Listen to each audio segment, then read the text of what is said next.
Talking Memphis Wrestling with Randy Hales is now streaming live on Fun Media at fun927.com and is always on Facebook, YouTube, X, Twitch, and at tv5wrestling.com. Talking Memphis Wrestling with Randy Hales and special guests.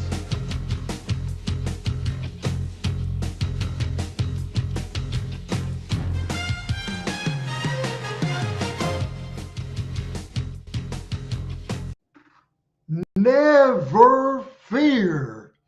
Talking Memphis Wrestling is here. Yellow again, everybody. Broadcasting as live can be from our home studios in my hometown, Jonesboro, Arkansas. It's Randy Hales.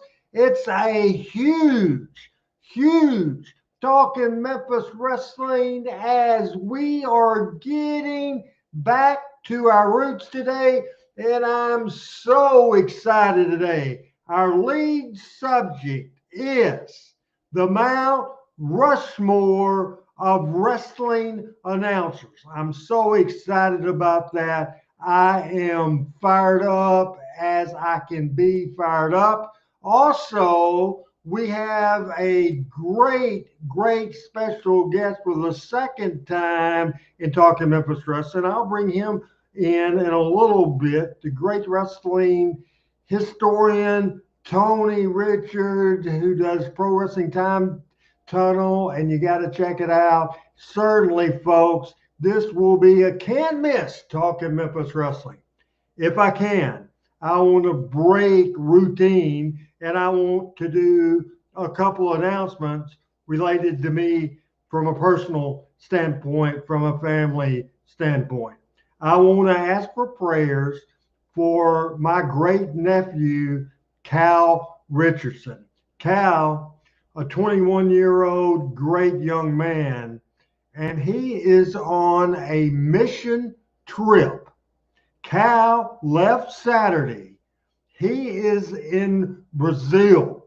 Cal is in Brazil, bringing the message of the Lord to Brazil. He's just such a good kid. I'm so proud of him. Cal, good luck to him. He's in Brazil and will be for a minute.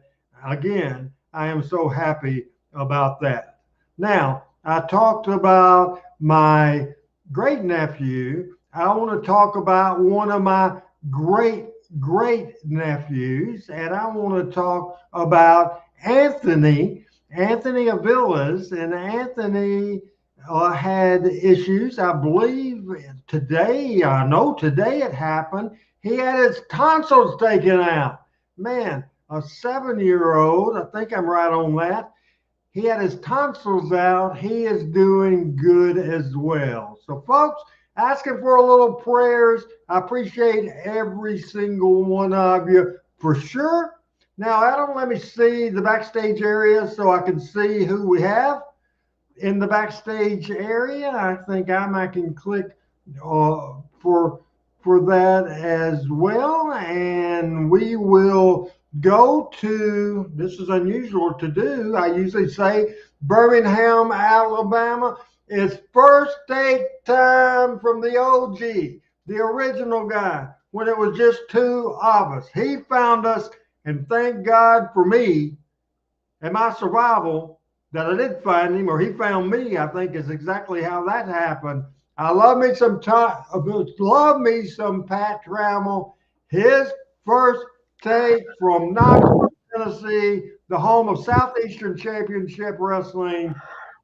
Hello, Patrick. Well, hello to everybody. I just checked in room 501 off Strawberry Plains Road, I think it is, here in Knoxville, and hadn't had a lot of thoughts about the good first take, but I did, as I told you earlier, Randy, listen to a really good Jim Cornette session that I think we're going to talk a little bit about today, and have spent some time thinking about our our question today about uh, play-by-play wrestling guy. So just excited here to see everybody. Richard, good to see you. Calvin, Frank, everybody else, great to see you all. All right, Pat, you're in Knoxville, Tennessee, and I think I will say that. Speaking of East Tennessee, Bo James coming up this weekend on Friday night will have his premier live event in Alabama. That's Friday night. And guys, we'll have Adam pop that up there if he could real quick. And here we go. It is called Hoops and Headlocks. Great, great, great graphic there. And I think maybe the next to last graphic is another graphic from that event. If we could go ahead and put that up there too. And this, of course, the lovely Mrs. Bow is front and center. That is where she lives. That's where she works.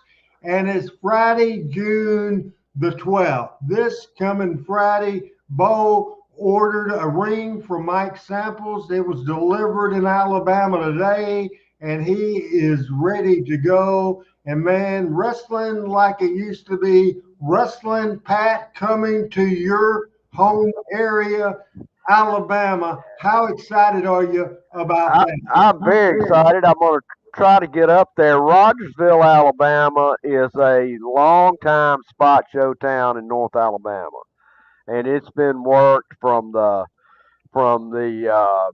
Goulas Welch days up through today. So I know Bo and Judy Lee are excited to bring their brand of Southern States Wrestling to Rogersville, and it should be a great event. All right, very good. Thank you for your first take, and good luck in Knoxville, Tennessee. I want to, as we're going to bring in the guy from Arab, Alabama right now, and I want to explain and get Michael on the screen right now. Tony Richards is our special guest today as we talk the Mount Rushmore. Again, before we get to Tony, Michael and I had a State of a Union conversation today on the telephone. Now, this show not only means everything to me, it means a lot to Michael St. John, to Pat Trammell, and the great thing to our audience. Now, our main goal is to please the audience, and we certainly, and today as an example, we are going to our roots. We probably won't have any video at all. This show started talking Memphis wrestling before we could do video. Now we normally have more video than talk, and I miss those days. But here's the thing that I wanted to ask our audience, and I don't want to be an asshole. I don't want to be a prick in saying this. And Michael, I'll let you follow up, then do your first take. But this is what I decided. There's a lot of moving parts in this show. I take this show very serious, just as serious as I did when I was laying out and booking USWA and booking and laying out and writing Power Pro Wrestling. I spend hours and hours and hours on graphics, on video, on writing out a format, making it have sense. And it's important for us to have a flow. Now, we appreciate the feedback and the enthusiasm from the audience, man. And I'm not trying to run you off in any way. I just say this. When somebody comes in and we have a subject and we're talking a point and somebody asks a question or has a comment from left field from nothing to do with what we're talking about, either I don't go to it and then forget about it, or it throws me off and it throws everybody off. I'll let Michael talk about that. But what I'm going to do, a special show Thursday, I will do more Randy Hales shows, and I will do those Randy Hales shows this Thursday at 7 o'clock, strictly Ask RH Anything, and you guys can come in. I'll have a link. You can come on the air, and we can talk all you can talk. But for this case, if you can just reply to questions to the guests or something relating to what we're talking about. Michael, introduce your special guest, big brother to a baby sister. How about that, Joshua? How about that little sister, buddy? Tell him what your sister's name is. Alexis. Alexis. Do you play with her? Do you play with her? Here, I'm going to put these on him. Do you play with her? Yes, Or is she too little to play with? Too little. You're not too little to play. I'm gonna come to Arab. Will you play with me? Will you play with Randy? Yes, absolutely. Yes. All right. That is great. Well, thank you, Joshua, for popping in. Tickles me to death, fires me up. Good to have you here on Talking Memphis Wrestling. Just real quick before you leave, number one, he's a great big brother already. He's helping out. Just love it. Number two is signed up for football. And he's going to play the real thing, tackle football, got his helmet, got his shoulder pads, getting him all dressed up, got him a good chin strap. Go play. You know what? He went to get my iPad. Hey, guys. All right. First of all, Pat, I got to ask Pat before we go on, if you don't mind. So did you ever make it to Manny's, or did the prices scare you off? I never made it to Manny's just because I was too busy and too tired. I looked at it and I was going to go over there and get an appetizer, and I thought, nah, that's too much. You know what's funny, and I told you this in the text when we talked. I've never paid for a meal at Manny's. The record companies always did, you know. So I know that's a good. I just know it's a good place to eat. But me paying that kind of price, not in this. Yeah, that was pretty impressive there, price wise. It's one of the top 5 steakhouses in America, Randy, and the steaks are incredible. But I got a steakhouse right here. And Pat, I'm trying to get Pat to come up and visit. And I want you to come down and visit, Randy. There's a place here called Sierra's. It's actually a Mexican restaurant owned by a guy out of Atlanta that used to run Bones over in Atlanta, which is a great steakhouse. And he owns this place here, and his steaks are to die for. I just had our consulting engineer in last Thursday and took him over, and I said, order a steak. He ordered the steak. He finished the steak in like 5 minutes. He finished the steak before my wife ordered. And he said the only steak place he's ever eaten at that was better is a place called the Golden Steer downtown Las Vegas. And he said, and he was the engineer out at Area 51 for a while and for 3 years, and really smart guy. And he said, that steak's amazing. And I tried to make him order a second, but he said he'd wait until next time. But anyway, first take is life is good. We're into June. We're 73 days from the start of high school football. And I'll tell you, it has been rainy around here. In fact, we started to build an ark. And we decided to give up because it got all of a sudden, it went from 73-degree days to 93-degree days with 90% humidity. So it has been sultry out there today, but it has been really, really wet. Lots of floods, a lot of inundation of water still around. The ground is saturated. We got more water coming, more rain coming tonight and tomorrow. But then after that, it looks like we're going to dry up for about 5 days. Michael, before we get to our great guest, the great historian, I'm tickled about that. Just take a minute or two to expand on what I was talking about, how we're switching gears, going back to our roots, and I'm creating a show for Thursday because the flow of the show is important for us. And I think that our audience will enjoy that if we can stay focus. And certainly we talked about that earlier today. And I think it's the right direction to go in. Do you agree? Oh, absolutely. And I want to say 2 things. Number one, to our audience, and we have a lot of loyal viewers and listeners that have been here since the day one I started. And I know they've been around here since you've been around, Randy. And they're great folks, and they're always on point. I mean, PJ and some of the other people that are always on point, and they're always into what we're talking about. And what happens a lot on talk shows or in shows like this is you have people that come in and out. They listen for a little while, they watch for a little while, and then they have to go do something else. And that's fine. That's how the world runs. But a lot of times they got something on their mind and they'll throw it on the screen and it's completely off subject and it's not even close to what we're talking about. We appreciate that input, but if we don't answer right away, don't get mad at us. but we have a format. We have a schedule of things that's going on. I think there's 9 pages tonight from everything I printed off that Randy did. And we try to get as much in as we can. But when we get sidetracked or we get thrown off, and it's normally by what I call a wild side comment, it upsets the tempo of the show. And I sort of feel, and Randy we talked about this earlier and then talked about it in depth today, that the flow of the show has been doing this for the last few months. It's really sort of taken off. I know our viewership is up. I know our folks that are participating, the number of participants we have that do have questions or do make comments is up. And we appreciate the people that when we're talking about something, like tonight, we're talking about the Mount Rushmore of announcers. If you want to throw things in there, you got somebody you want to throw in that's going to maybe jog our mind, or, hey, I hadn't thought about that person. Well and good. Love it. You're welcome to do it 100,000%.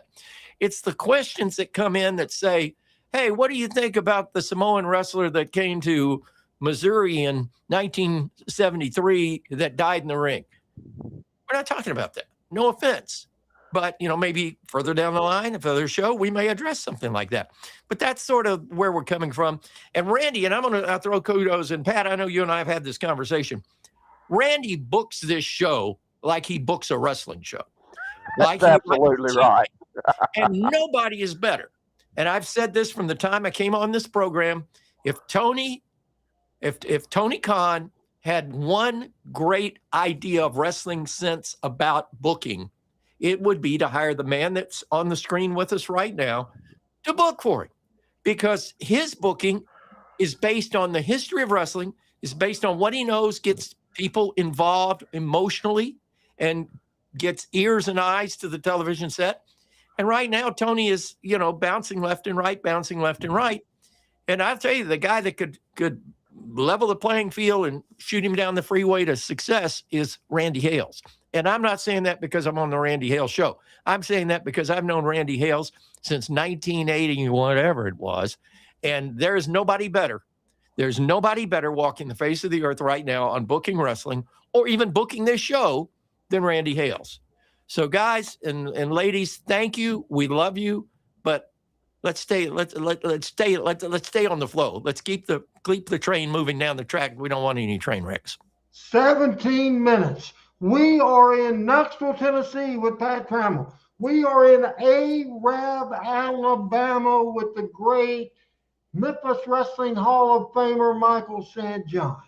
But right now, what I want to do is go to the bluegrass state of Kentucky. I'm a little mad at this guy because I'm a busy guy. Stay busy, making money, making enemies, all the things I do. But I spend hours and hours and hours. So my next guest has a podcast, and it's Tony Richards Pro Wrestling. I'm getting crazy. Go ahead, if you have a graphic for Tony, go ahead and put that up. The Pro Wrestling Time Tunnel, that is great. There's a series on 85, multiple episodes. He did Mid-South 85. He did the Carolinas 85, Continental 85, Mid-South Wrestling 85. He did Memphis 85. I spent hours and hours and hours and hours, and man, I learned a lot. I was entertained. I cussed. I fussed. I laughed. I clapped. It's the emotion of a show. And he has a great show. Now, I wanted the show because Tony had a special show with our friend Michael St. John. But I don't know why. I could not convert it from YouTube to, it wouldn't work, to this restream. Couldn't do it. But I know, well, if I can't do it, I know who can. Adam Dunn couldn't figure it out. So we can't show that. But folks, go to YouTube, go to Tony Richard Pro Wrestling Time Tunnel, and look for that interview with Michael St. John. Now, with 19 minutes of talk, we are building for our feature. We are building for the return. we are building to bring in from Kentucky, from his Richards Ranch. My man, welcome to the show, future Jim Melby Hall of Fame for this year coming up in the Tragus Thez Hall of Fame. His second appearance here. Sorry for the wait. Hope you like the intro. Bring it in here, by God, Tony freaking Richards. Hey, Tony. All right, man. Thank you so much, Randy. It's so good to be back here on one of my favorite shows. And I got so much feedback today. I put it out on my X feed, a Twitter feed that I was going to be on tonight. I got a lot of feedback. And I'm so happy to be here with some of my best friends in the whole world, especially in the wrestling business. Well, that's great. How's Mama Richards doing? Well, she's doing all right. We just had another, and I know you had this recently too. We just had another recent family member pass away, and it was one of my dad's sister's husbands, and they'd been married 68 years. And anytime that happens, well, Mom goes into a little bit of a spiral. But she's doing good. She's recovered well. I saw her today. She's doing great. Thanks for asking. Now, I want to ask you a question. If you say no comment, I'll understand. Sure. It's usually if I ask a woman this, I'd get hit. I don't think I will with you. I'm trying to compare me and you. How old are you, Tony? I'm 63. I am 64. So we are real similar, and I think I've read between the lines, and you either are or a big part of care for your mother, caregiving for your mother. Yeah. I brought my mother to where I was living, running the Sonics, Poplar Bluff, Missouri. She developed dementia, ended up with broken hips and all the thing for the last 3 years of her life. And it's almost a gift from God that I could have that blessing to do that. She took care of me when I was a baby. At the end of her life, I took care of her, and there's nothing. And when it's all over, Tony, you're thinking this is going to be the worst day of my life. Of everybody in your family, you will handle it better than anybody. Somebody that's been there, they thought I was going to shoot myself, my family. They thought I was going to shoot myself. I did better than anybody. You know the difference and why you will be the same way? The difference is you had no regrets. I had no regrets. Folks, take care of your parents. And we share that in common. And you have mama boys to galore on this show. But I wanted to point that out, and I respect you for knowing. And I did it with my surrogate father, Eddie Marlin, a father figure to me. Last year of his life, I moved in with him and took care of him. It is it's just an amazing thing to do, and we get as much out of it than the person we're helping. We really do. Hello, everybody. Appreciate the thing. I just wanted to put you over for that. Well, I appreciate that, man. Yeah, I moved back here about a year ago. My dad passed away 3 years ago. They had been married 61 years. And so I just got to thinking about it, and this little ranch on the side property next to my mom and dad's ranch came available. And this old house that I bought here, I remodeled it and moved down here, and it's a great decision. I'm glad that I did it. And you're right. It's one of those that I know I will have no regrets because I did it. Very good. One thing I want to do, because people are joining, and I want to do a family thing again. Go ahead, because I will asking again. More people are watching now.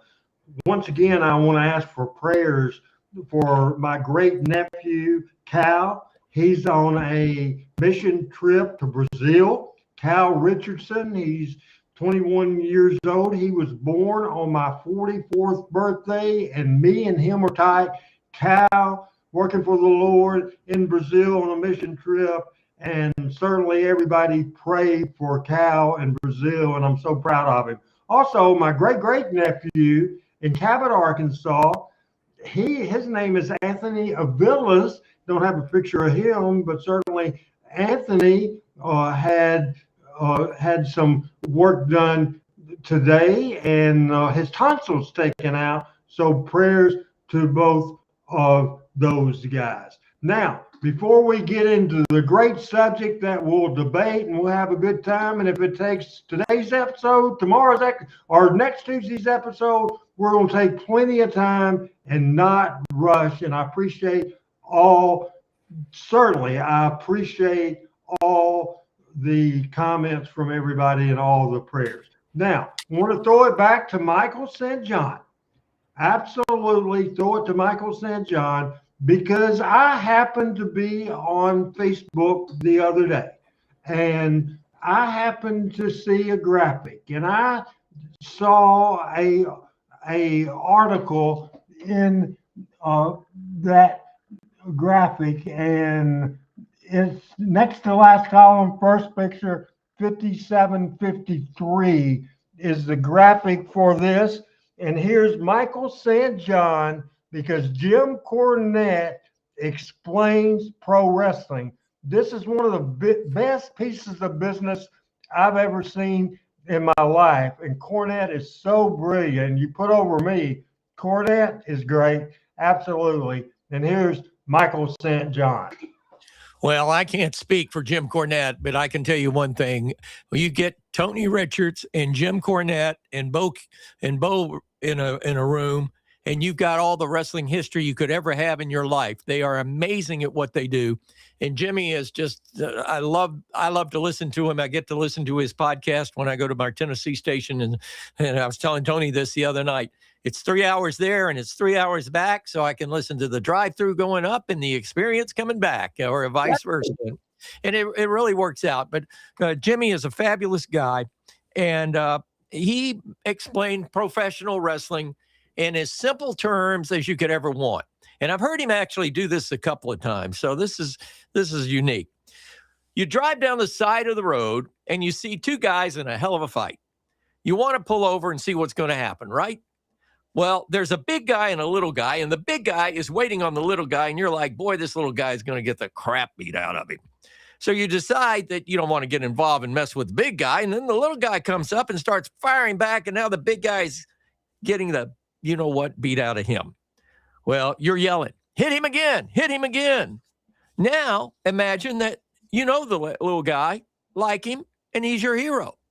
And the big guy, what a prick. He says horrible things to everybody, and you hope he gets the shit beat out of him. Now, instead of just driving by, you might pay $5 or $10 or whatever to see that fight, because you want to know if the little guy will win for you. That's wrestling. Fantastic feedback of that great piece of business, Pat Trammell. I think Michael just said it all. That's kind of Cornette at his very best right there. Tony, what do you think about that piece of business that we did on Talking Memphis Wrestling? I thought it was brilliant.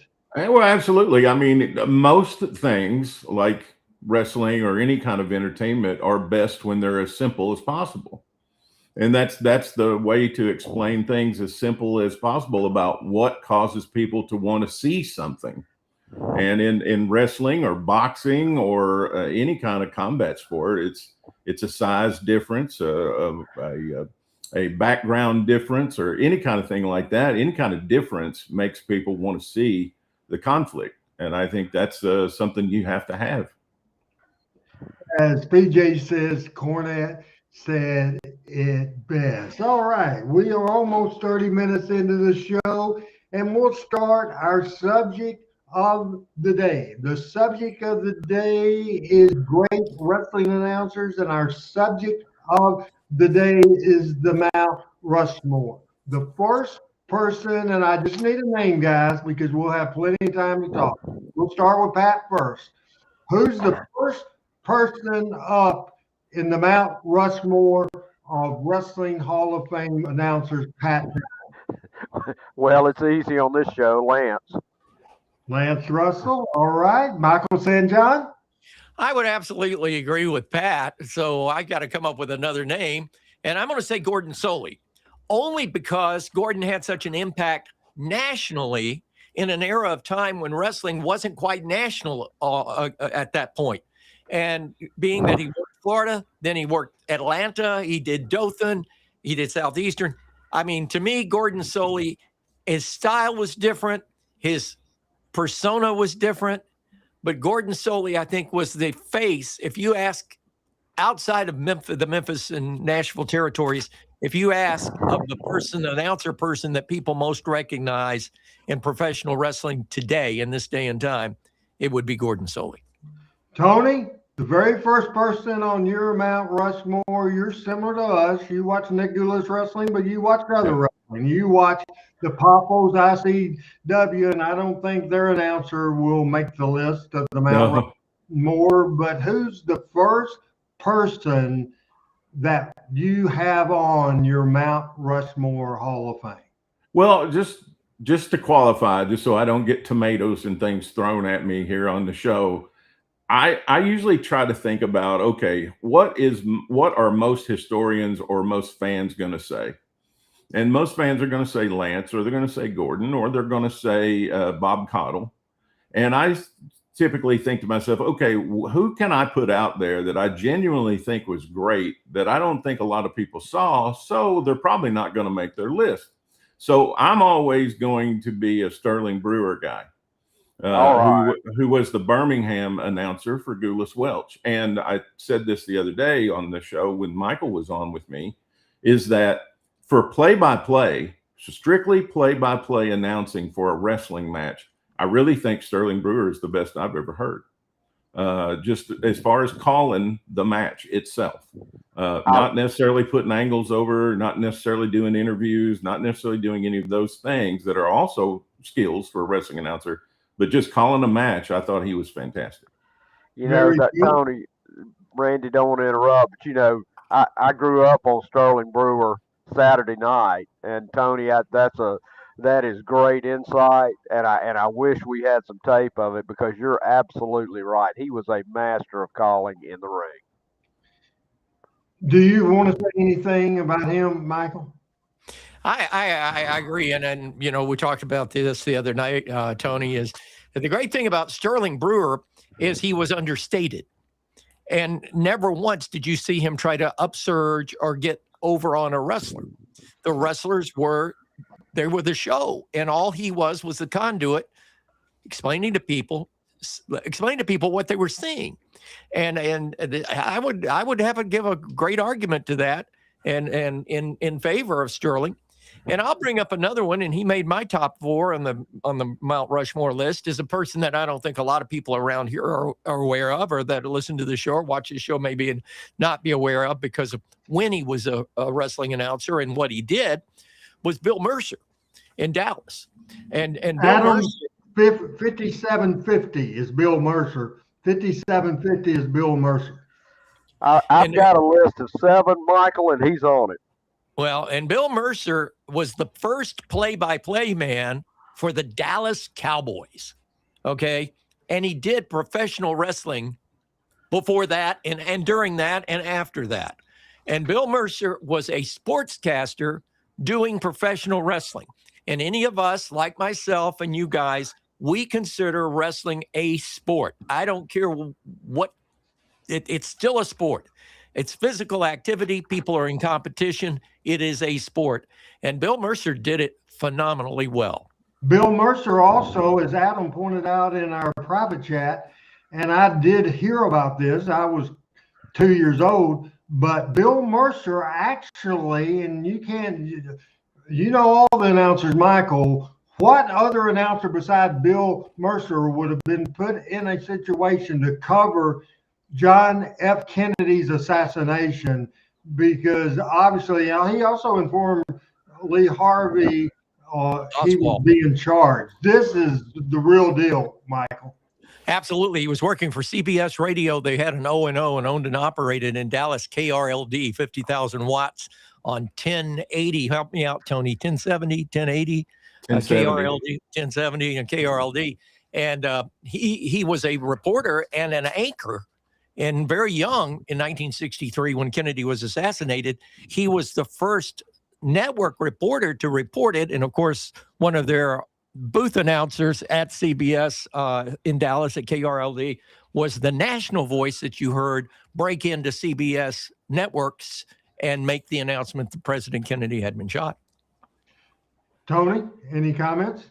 Oh, I was just going to say, I like Bill fine. Another person that was down there with Bill before his Mid-South days was Boyd Pierce, who also worked in the Dallas, Houston area. But to double back on Sterling, a lot of people may not know this because this was before TBS was uplinked to satellite.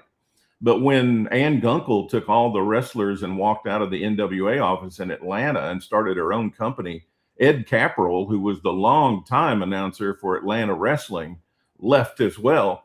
And the person that they replaced him with was Sterling Brewer. And Sterling was the guy for there through a lot of Jerry Jarrett's booking in 73 and 74. And then they eventually brought Gordon in. But before they brought Gordon in, Sterling was the announcer there for a while. Let's go ahead and put that picture up. From Birmingham, excuse me. 5740, Adam. 5740. Go ahead, Michael. Sterling was communicating from commuting from Birmingham to Atlanta before I-20 was finished. And so that was not as easy a commute as it is now. And he was very good. And that was in the Channel 17 days before they went on satellite, or right in the first of when they first went on the satellite. Is that not correct on that, Tony? Yeah, it was when WTCG, and it didn't go up on satellite till 76. Let's go ahead and start at the top, and we'll start with picture number 5735. And this is one of my favorite deals. This was certainly a classic deal, and I like the facial expressions here. Pat, what do you think about this picture? Hill Lawler and Lance being Lance. That's pretty funny. That's pretty funny right there. I was trying to see what year that was based on Lance's clothes. I do notice the collar aren't as big as they're going to get, but he does have that short collar button up with the buttons on the flaps there. So that's probably 73, 74. You think? I think so, because that's a leisure suit he's wearing, and leisure there suit you go. is 75. There you go. Michael, your comment on that picture? Well, I know where Lawler started calling him Banana Nose.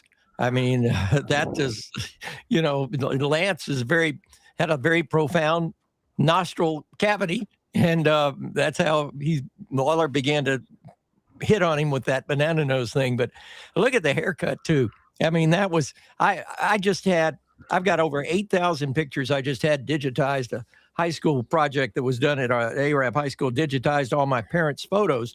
And there's some pictures of me from right about that era. And I got a hairstyle that's worse than that, and a leisure suit that's a lot uglier. Tony, how about your quick thoughts on this classic picture from Channel 13? Oh my gosh, I love it. And one of the things that made Lance so good and made all of these guys in this era so good that were on television is they didn't start on television. They started on radio, and they learned how to describe matches and sporting events so that people at home could get a vivid picture without pictures. And that translated over into his television play-by-play and color work very well. That's a great point, Tony. And I want to say, and I'll add to that, when I had the opportunity to do the ESPN show for Jerry Jarrett in Dallas, the producer after the first week came to me and he said, "You're talking too much." And all I was doing was play-by-play, but I was used to doing radio play-by-play, and that's what I've done all my career. He said, "Back off a little bit and let the pictures tell the story." Well, I'd never thought, that is that big of a deal, but that was sort of the trend back then, to getting radio guys and then shutting them up and letting them and then the radio guy on TV went away. And another thing that a lot of people miss about the Memphis show that I always thought was interesting, and maybe I'm the only one that picked up on it just being a broadcasting guy from years ago, is that so often Lance would shift to the color position and Dave Brown would do the play-by-play in the studio, where Lance would do the play-by-play from the arena show. And it was just and so many guys, there were only just a couple of those teams on wrestling shows. There was usually just one guy, but those guys went back to like 1966 of having two guys on a wrestling show, which was pretty awesome. I'll give you one little thing that might surprise you, and Michael. Certainly this is a Channel 13 days and even the first of the Channel 5 days, Lance was the host. Lance would do the interviews. Lance would then, once the bell rang and he said, "Tell us about it, Davey," Lance would go back to the dressing room to confer with Jerry Jarrett. And Dave would do most of the play-by-play unless there was going to be an angle involved in the match or the main event. Michael, did you know that?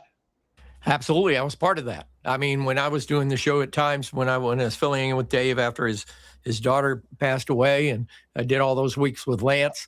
Lance would go in, and there might be a change. There might be something that's been added or something that's been dropped or taken away.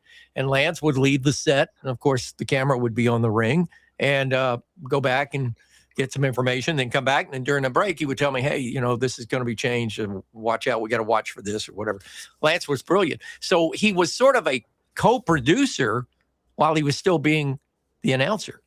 Next picture is 5736. And Pat, we'll start with you. What I think, and this is expanding on our subject, Mount Rushmore. I think, because as Tony so correctly said, a lot of times guys were solo. Lance brought Dave in the 60s. Lance been doing wrestling since the 50s. Toward the mid to late 60s, Dave came on my Mount Rushmore of wrestling teams. This is number one. Certainly Lance, my Mount Rushmore, because again, I'll admit it, I grew up with the guy and was close, again, like Eddie Marlin, a second type of father figure to me. I love Lance Russell, love Dave Brown too. A great team, and I love that picture, Pat. Yeah, I do too. And if you look at Dave and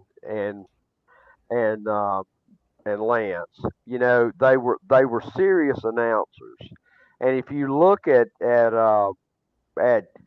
WWE now and some other wrestling shows, they generally have a somebody trying to make it work, and then the sidekick is kind of a yahoo. And Memphis always kept it respectful and athletic, and I think that had a lot to do with the success there. What a team, Michael.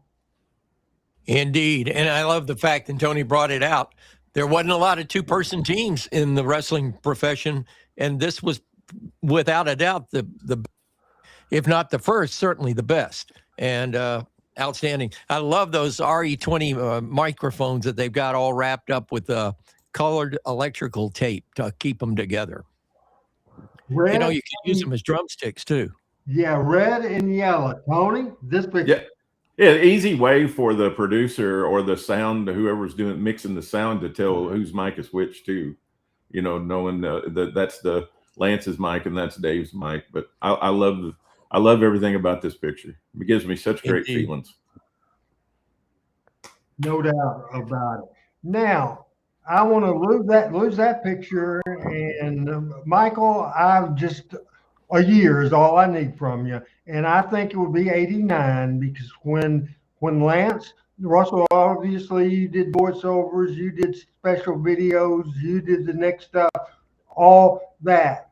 As far as Channel 5 and being a regular part initially and then a co-host after Lance had left to go to Atlanta, am I correct in saying that you appeared as a co-host the first time? I would say 88 or 89, but I think it would be 89. Is that correct? It was 89. It was right. Early 89. Now, I want to show the next picture, 5735. He is a radio broadcasting god. He is, as we look at 5737, and this is the plaque from the Hall of Fame. Hey, Timber. I'm sorry. I got to interrupt. This guy doesn't hold a candle to the people we're talking about. I appreciate the kudos, but this guy doesn't hold a candle to him. Michael, besides myself, you got the biggest ego on this show. Don't tell us that stuff. But he No, is a great. listen, I know my place, and my place is not among the top 10 wrestling announcers, I can assure you. You want to put me in the top 40, okay, but not in the top 10. I think you would have people disagree with that, and that's okay. Michael St. John, Pat Trammell, you're ahead of the fan club. Well, absolutely. I'm the head of his fan club in an awful lot of ways. And I'm sitting here thinking about this, and I've got some other people I respect on my list here. And of course, I knew if I brought Michael up, what he would get because he's so humble. The thing, Michael, that I really wish it was that you had a 5 or 7 year run, in the glory days of USWA and Memphis wrestling. I mean, I know you were in and out a good bit and did a lot in Texas and all that, but and obviously we're doing some very, very important stuff in a radio career that is also a Hall of Fame career, I might point out. I don't know of anybody else that's in 2 separate Hall of Fames but you, but I would have liked to have seen that. I would have liked to see you be Sterling Brewer after Sterling Brewer left for a long time. Well, and I appreciate that, Pat. And Nick Goulas, God rest his soul, gave me that shot and gave me that opportunity. Of course, Jerry Lawler gave me the first opportunity to ever do it in 1976 at the Cook Convention Center when Jerry split off with Nick. And then of all the odd things happen in life, I end up being Nick Goulas's announcer during the end of his tenure. And I personally don't think that I could have ever gotten to anywhere close to the heights of Lance and Dave, because Lance and Dave were magic. There was chemistry beyond the microphone. There was chemistry beyond the television lens. They were just perfect for it. And give credit where credit's due. Lance Russell talked Dave Brown when he was a DJ at WHBQ in Memphis doing the Drake format. It's 9:46. And, all of a sudden, Dave is a weatherman and a super wrestling announcer. To this day, I bet Dave Brown could go back behind the microphone on a wrestling show and be as good today as he was with Lance Russell. Absolutely. And Adam found a fun little graphic before we get to Tony on Michael. And obviously they share a working relationship in radio. That graphic has to be put up that we talked over. If you could put that back on the screen now, Adam, if you could go ahead and put that last graphic with Lance and Michael together. And hopefully, Tony, this is a super, super graphic. I mean, just a fun graphic. Your thoughts? Well, without putting him over any more than I did on my show the other day, I mean, it's just 2 of my heroes. From the time I found out as a young kid, when I figured out that I wanted to go into broadcasting at some point, as soon as I found out what a program director was, which was the behind the scenes, basically the booker for the station, that's what I wanted to be. And my hero was the guy you're looking at right there, Michael St. John, because I could get very vaguely, just a hint of Kicks 104 in Nashville, Tennessee. And that was the station that I learned so much by just watching and listening and paying attention to. And Michael's a very special guy in my life. Michael, your thoughts on that graphic? Good AI. You are good. No, I appreciate that. And I appreciate that, Tony. And there's much respect for Tony. Listen, Tony managed as a vice president of programming a Midwestern radio group that probably was the most unheralded, best sounding radio group in America during the time he had it, with Zimmer Broadcasting. And the Zimmer brothers, I know, appreciated the talent in a Tony Richards. And I had the honor of working with Tony for 3 years. And I mean, and I think, Tony, you just said something, and I never thought of it that way, but a program director is exactly what you just said. It's the booker of the radio station. And that's the thing. You put the talent together, you put the programming together, you put the music together, you put the presentation together, you put the promotions together. I mean, you're the booker. You're doing the format, if you would, 24/7. And I think that's a great compliment to program directors as a whole.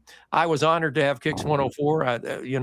In first radio station outside of a metro area to become #1 in that metro area in a top 50 market in the country.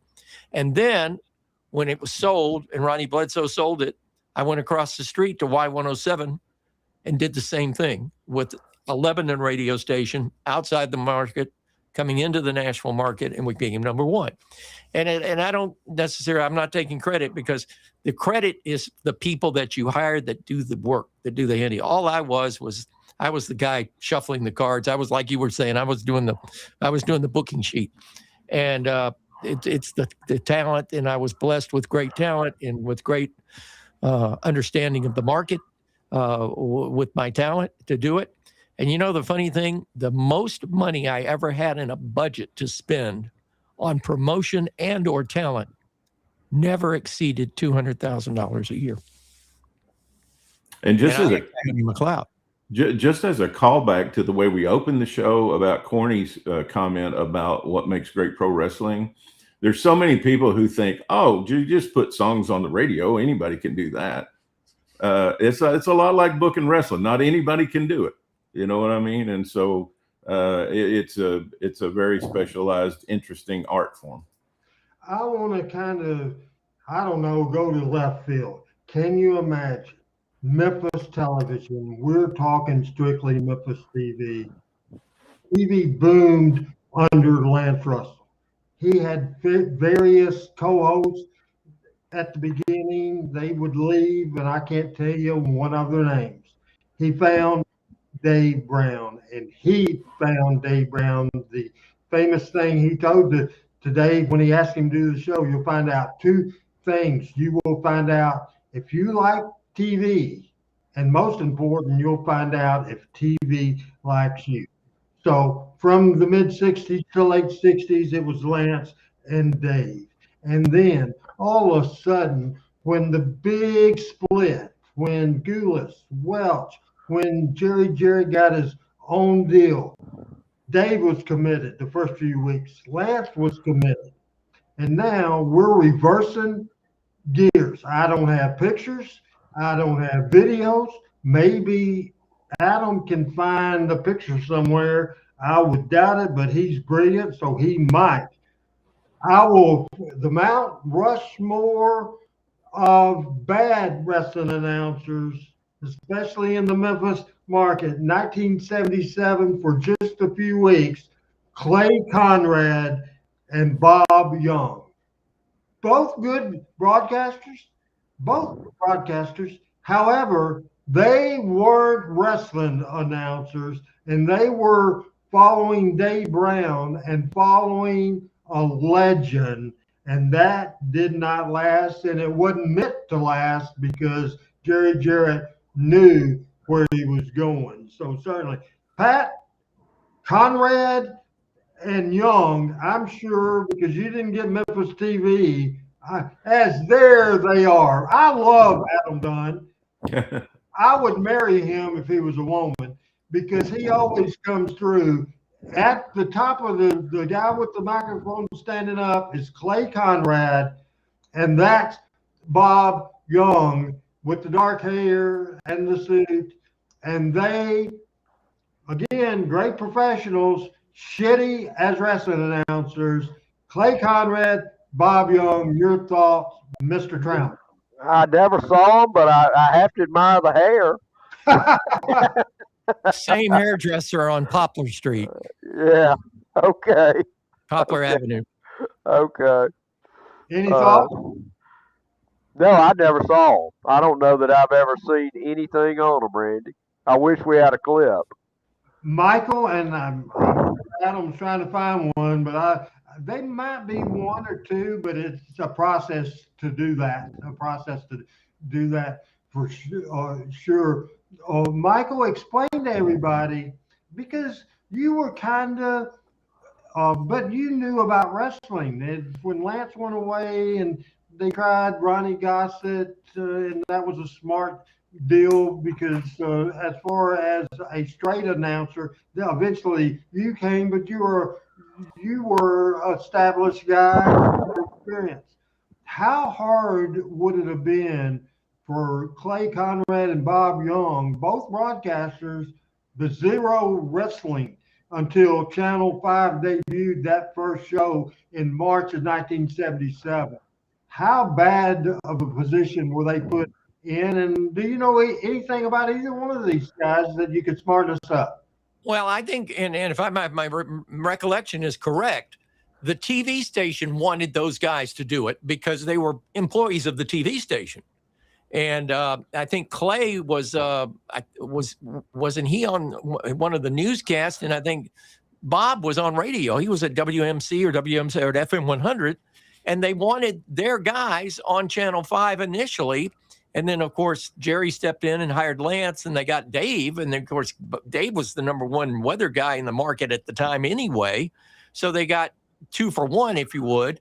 But I believe, if I'm not mistaken, and the only person that would probably still know is Jerry Jarrett, but it was dictated by Channel 5's management that these guys would do the host of the wrestling show once it came to 5. The only one left that would know would be Jerry Lawler. Well, Jerry would probably know, yes. Obviously, we lost on Valentine's Day, I believe, a few years ago, Jerry Jarrett. Hey, what do you think, Tony, about a situation of these two guys being thrown in the fire? Well, I do know that Channel 5 knew Lance was coming, and they knew Dave was coming. So I think they just didn't want to launch the show with an unknown quantity. And they thought probably that by putting their own guys on there, that was going to, solidify the launch.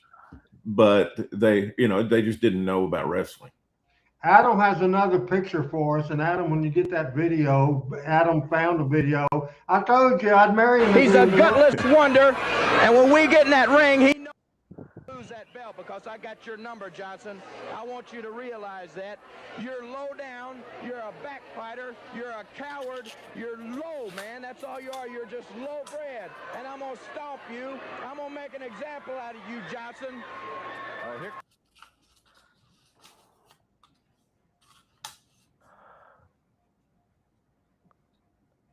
There you go, and we go into that angle, and that's Clay Conrad. Didn't say a word. Sort of a stone face. No doubt about it. Comments from Michael real quick about that video we just saw. That's Clay Conrad, and we really didn't see what he could do because he didn't do nothing. No, he was there. He was taking up space, as the old promoter used to say. He was just I could imagine Jerry Jarrett just telling him, like, you won't have to do anything, just hold the mic. What's funny is the way that Jerry Lawler was doing the promo, he was so used to interacting that there was no interaction, so his promo was off. It wasn't typical Jerry Lawler promo.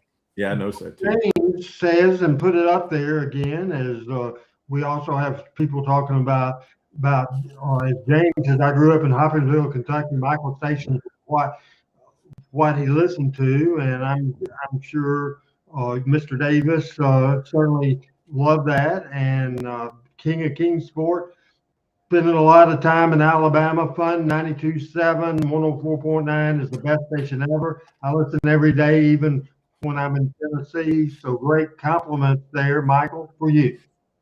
I appreciate that very much. We work with a very small staff and a wonderful wife, and Archie Anderson and our new consulting engineer who has just turned us around. Hey, you'd like this, Tony. Our station went from sounding pretty good to being the loudest on the band without spending money. Worth the weight in gold, a good engineer. Indeed. And your wife is probably the best general manager I've ever known, and I haven't even met her yet. Matt says, the engineer says the same thing. Says he's the best general manager I've ever known. She's really good. That is great stuff. And this show talks wrestling, talks Memphis wrestling. We also spend a lot of time talking broadcast. Another scenario I want to talk about is because we just saw an example that even though it's just for a couple of weeks, a cup of coffee, Clay Conrad and Bob Young was out of their element. Now, then eventually had a hell of a team, Michael St. John and Dave Brown. They did great. The radio business. Now, who stowed you away when you for quite some time you were co-hosting with Dave? Did you go work for Degum Tony? Is Tony responsible for you being pulled off the wrestling show? Where did you go from Dave and Michael at that very first time? Well, my cat turned off the microphone. At the very first time, I went to Phoenix. I went to KOY and programmed and put Y95 on the air, hired Glenn Beck to do mornings and put Top 40 on the air in Phoenix. And the second time in the 90s, I moved to Los Angeles and did a consulting thing out of Los Angeles for a company called Hits, and was out there for 4.5 years. And a friend of Tony and myself, Bill Vines, and the consultant for Zimmer Broadcasting, John Lund, came down from San Francisco, and they wanted to put a morning team back on the air in St. Louis that had been blackballed because of some racial incidents. And when they were interviewing them, I still have trauma from that, Michael. I still have trauma from that. And I brought him from Tuscaloosa to Birmingham back in the day when I was with Mooney Broadcasting, into that position that you were in, Tony, for Mooney Broadcasting. Stephen DC. Okay. And they wanted to come back, and to Jerry and John Zimmer's credit, they gave him the chance. And they were talking to him, as the story I got. John Lund told me, I was in Los Angeles working in LA, and he told me that they had interviewed these guys. He came down to LA and had dinner with me. He had something he wanted to talk to me about, and it was the St. Louis job. And he said in the conversation it came up, and they said, well, we're going to be hiring a program director, who you guys work for, who we might look at. And Steve Shannon looked at him and said, well, the only programmer we ever liked was Michael St. John. He's the only one we ever got along with. So at that point, I think John Lund talked to John and Jerry Zimmer, and probably you, Tony, at that point, and said, we're going to go after, we're going. Should we go talk to this guy? And they hit me at the time that I wanted to get the hell out of Los Angeles. And as Tony will tell you, in our business, when you grow up in our business, you want to make it to Chicago, New York, or LA. Then you feel like you've made it. Well, I made it to LA, and it was like, boy, what a letdown.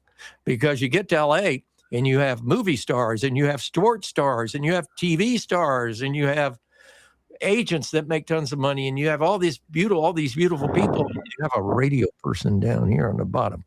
Whereas in Nashville, if I wanted to get a pair of tickets to go see Rod Stewart, I made a phone call and I had a pair of tickets. In Los Angeles, we'll get back to you. So after 4.5 years of LA and traffic, bye-bye. So the big problem with making it to New York, LA, or Chicago is one thing. They're not in the South. True. Very true. Very true. Absolutely. And the people, it's tough to get along. Okay, go ahead. I'm going to jump in and see if Adam found something else he wanted me to throw to, a picture or something, or have we already done it? Adam, if you have something that we hadn't seen that you want to throw up there, if it's not. And here's the thing, two of the greatest announcers ever, Gordon Soley and Lance Russell. When Ole Anderson was working with Jerry Jarrett in 1984, and he lost his deal, and he was put on Saturday morning TV as Gordon Soley was. That was not going to play in all the other markets in Atlanta, so they used the Memphis tape. And so all of a sudden, one Saturday, Gordon Soley showed up on TV5 together, two of the greatest announcers ever. And I'm telling you, two of the greatest announcers ever, Gordon Soley and Lance Russell, as a team. The only time I'd ever say this about either one of them. Both guys. Lance sucked, Gordon sucked, they sucked together. It several weeks. It was two lead guys. All of a sudden, Memphis didn't buy Gordon. They loved Lance Russell like a grandfather. All of a sudden, after the first week, Gordon was positioned as the main announcer, probably because they wanted him that for the the Atlanta towns off of Atlanta TV and Macon and Columbus and the other team. But all of a sudden, Lance was more the sidekick. Gordon opened the show, did the interviews. It did not work. I would have bet every penny I had, which wasn't much back then, say Gordon and Lance together would be great. Why weren't they great, Tony? Chemistry. I mean, it was a styles clash, in my opinion. I mean, like you said, one of them was phenomenal, but trying to put them both in there together where they were both trying to, fit into their comfort zone was really uncomfortable. And that uncomfortableness came across. Pat? I mean, I want to agree with Tony, and I'm the only one that's not a broadcast professional on here. I can't, and I'm sure all the Atlanta people, and I was more Atlanta than Memphis at that point, would like their guy, and all the Memphis people would like Lance. It was a train wreck of biblical proportions for both of them. I mean, I've never seen anything like that in my life. It just absolutely did not work, and nobody's to blame, and they're both to blame. I mean, there was zero. They're both, as I understand. I know a lot more about Lance than Gordon, but everything I've ever heard about Gordon was he's a really good guy. They just did not. It's like when you're single and somebody fixes you up with somebody and said you guys are perfect, you're just alike, you're made for each other, and you go out with it and you have zero. It just doesn't work. I mean, there was zero. I've never in the history of watching TV ever seen a two people on TV that had less chemistry and made me feel uncomfortable like those two did. I remember watching that clips of it and just thinking this is just it's cringe. Michael, And I don't think it was either one of them's fault. I don't either at all. Before we put that subject to rest with Gordon and Lance together, Michael, before we get to the next announcer, can you put a bow in Gordon and Lance together? Well, first of all, they were too much alike because they both had and were used to a certain style. And just like Tony said, the chemistry wasn't there. But I think there's a little background story on that. I think both of them were such nice guys, both Gordon and Lance, that neither one of them wanted to step on the toes of the other one. So what you got was you got milk toast. You didn't get bacon and eggs.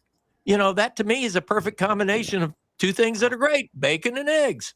You didn't get that. You got milk toast. It's a good point, Michael. If you're going to dance, somebody's got to lead, right? Right. And both of them were too nice. Neither one of them wanted to infringe upon the other one. And and you talk about being uncomfortable. I think they were uncomfortable with it too, but neither one of them was going to upsurge the other one, to their credit, and they both were stars. But let me say, to bring about some exciting things. Yeah, I think some of the folks know it, but how about running through the merger so more people will be aware of it? Because some people may not have heard about it yet, Gordon. Okay, well let's do that then. First of all, let's take a look at what has happened. There has been a merger of Fred Ward Promotions, Georgia Championship Wrestling from Georgia, Jim Crockett Promotions, and Jerry Jarrett Promotions, which means that Lance and I will be bringing you this program each week. And it's going to bring an influx of more talent, more competitors.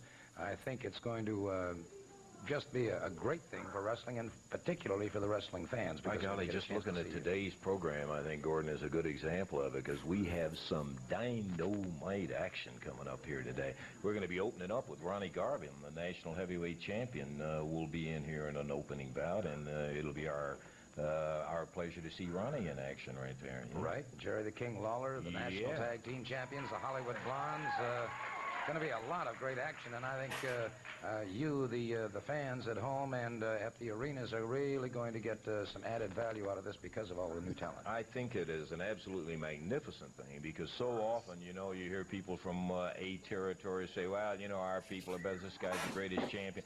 Now we're going to get an opportunity to see this influx of talent all over the entire territory. Precisely. Dynamo, tell you what we better do. We better get it on because we got a lot to do.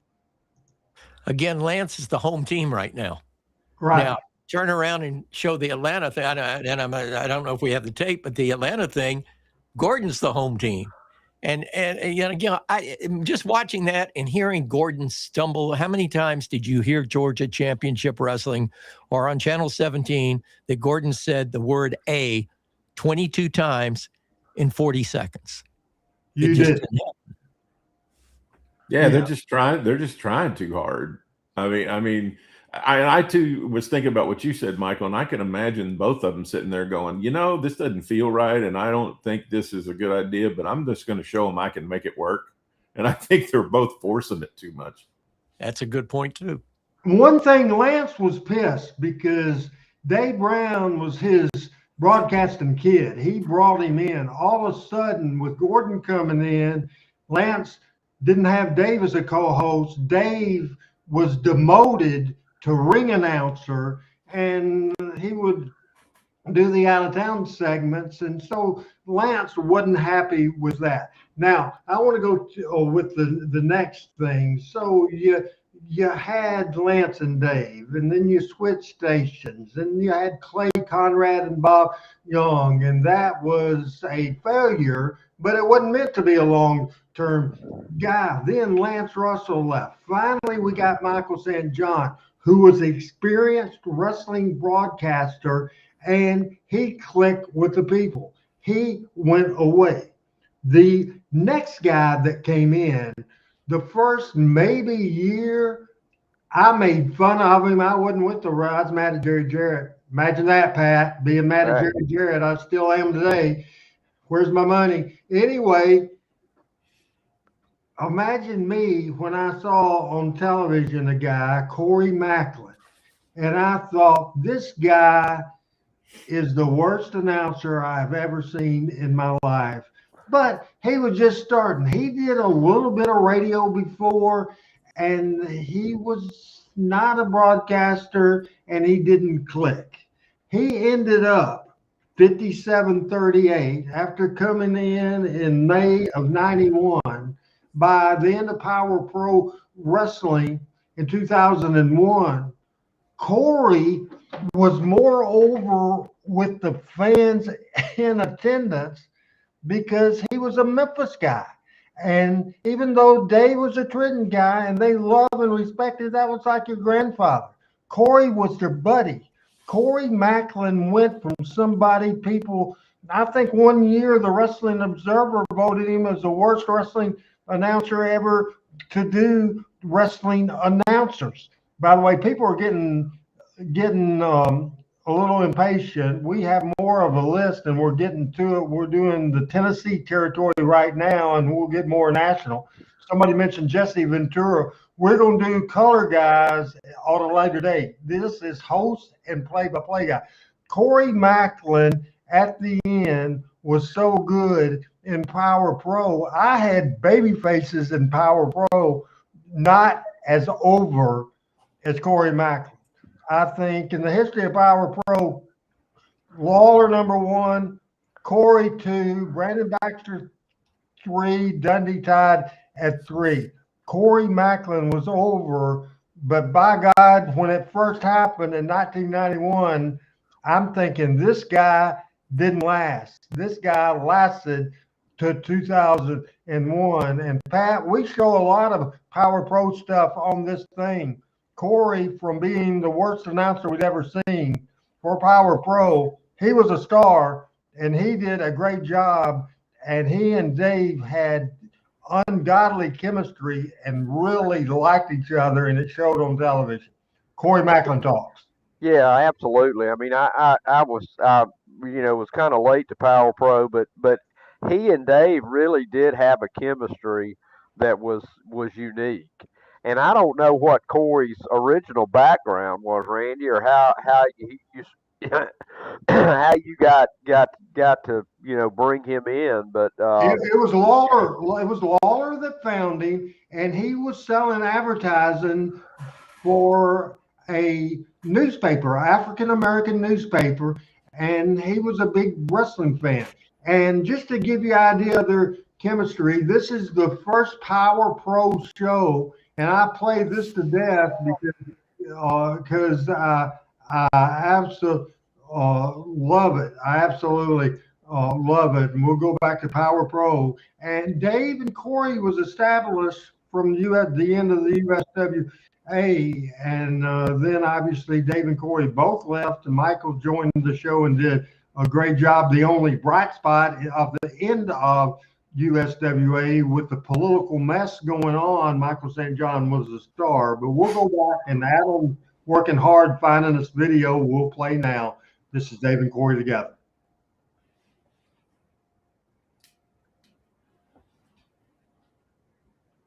I think he said that we have that, and I better look at my notes, and because it's up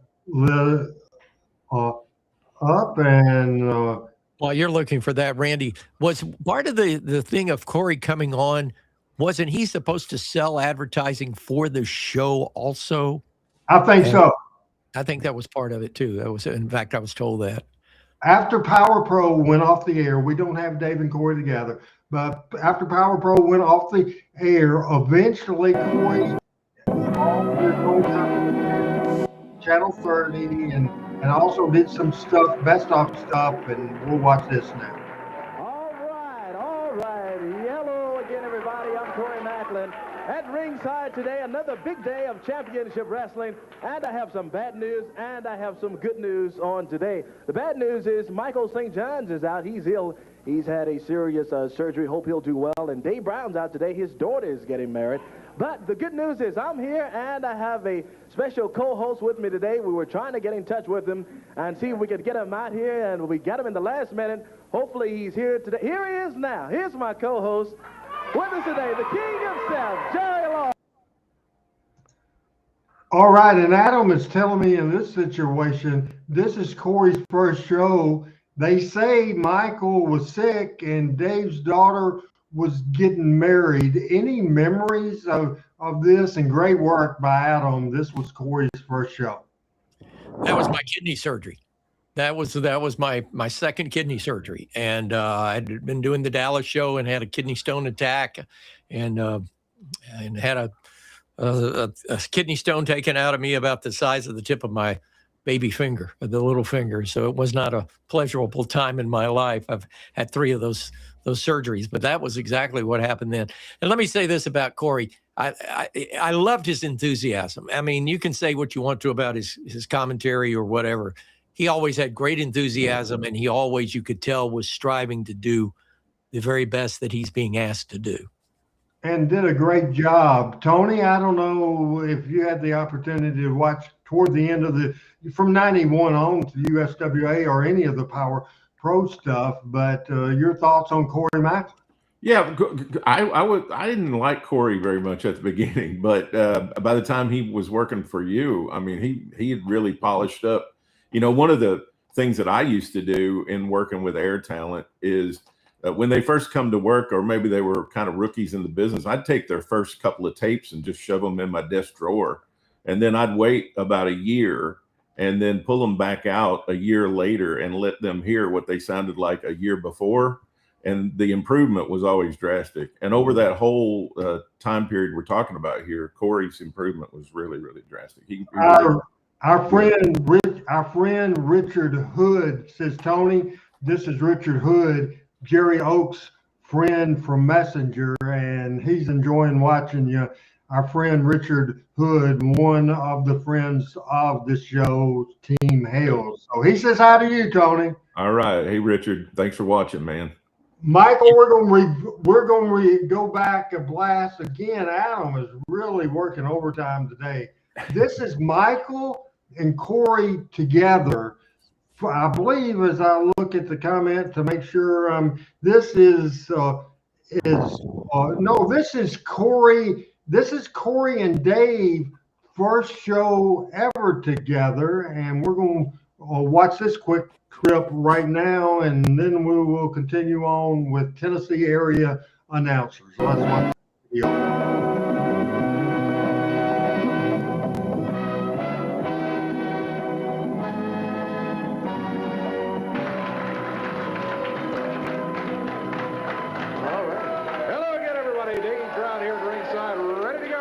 Day of USWA Championship Wrestling. Michael St. John's taking the day off. We have our able assistant today, Corey Macklin, who's going to be joining us and got quite a show coming up. Corey. Oh, we do, Dave. We do. What a lineup. Doug Masters, Bart Sawyer will be in today. The new kids, Brian and Tony, with us also as well. Also, the Missouri Tiger, Jeff Gaylord. I know we all remember him. He's back on the card today. Dr. Tom Pritchard will be here, and a six-man tag match.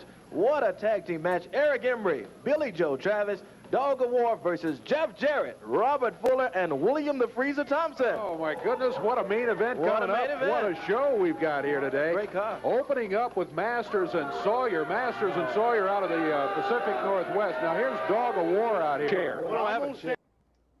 All right. That is Corey and Dave together for the very first time. I want to go with picture 5742 real quick. And this, again, we've spent several minutes talking about the great Gordon Soley.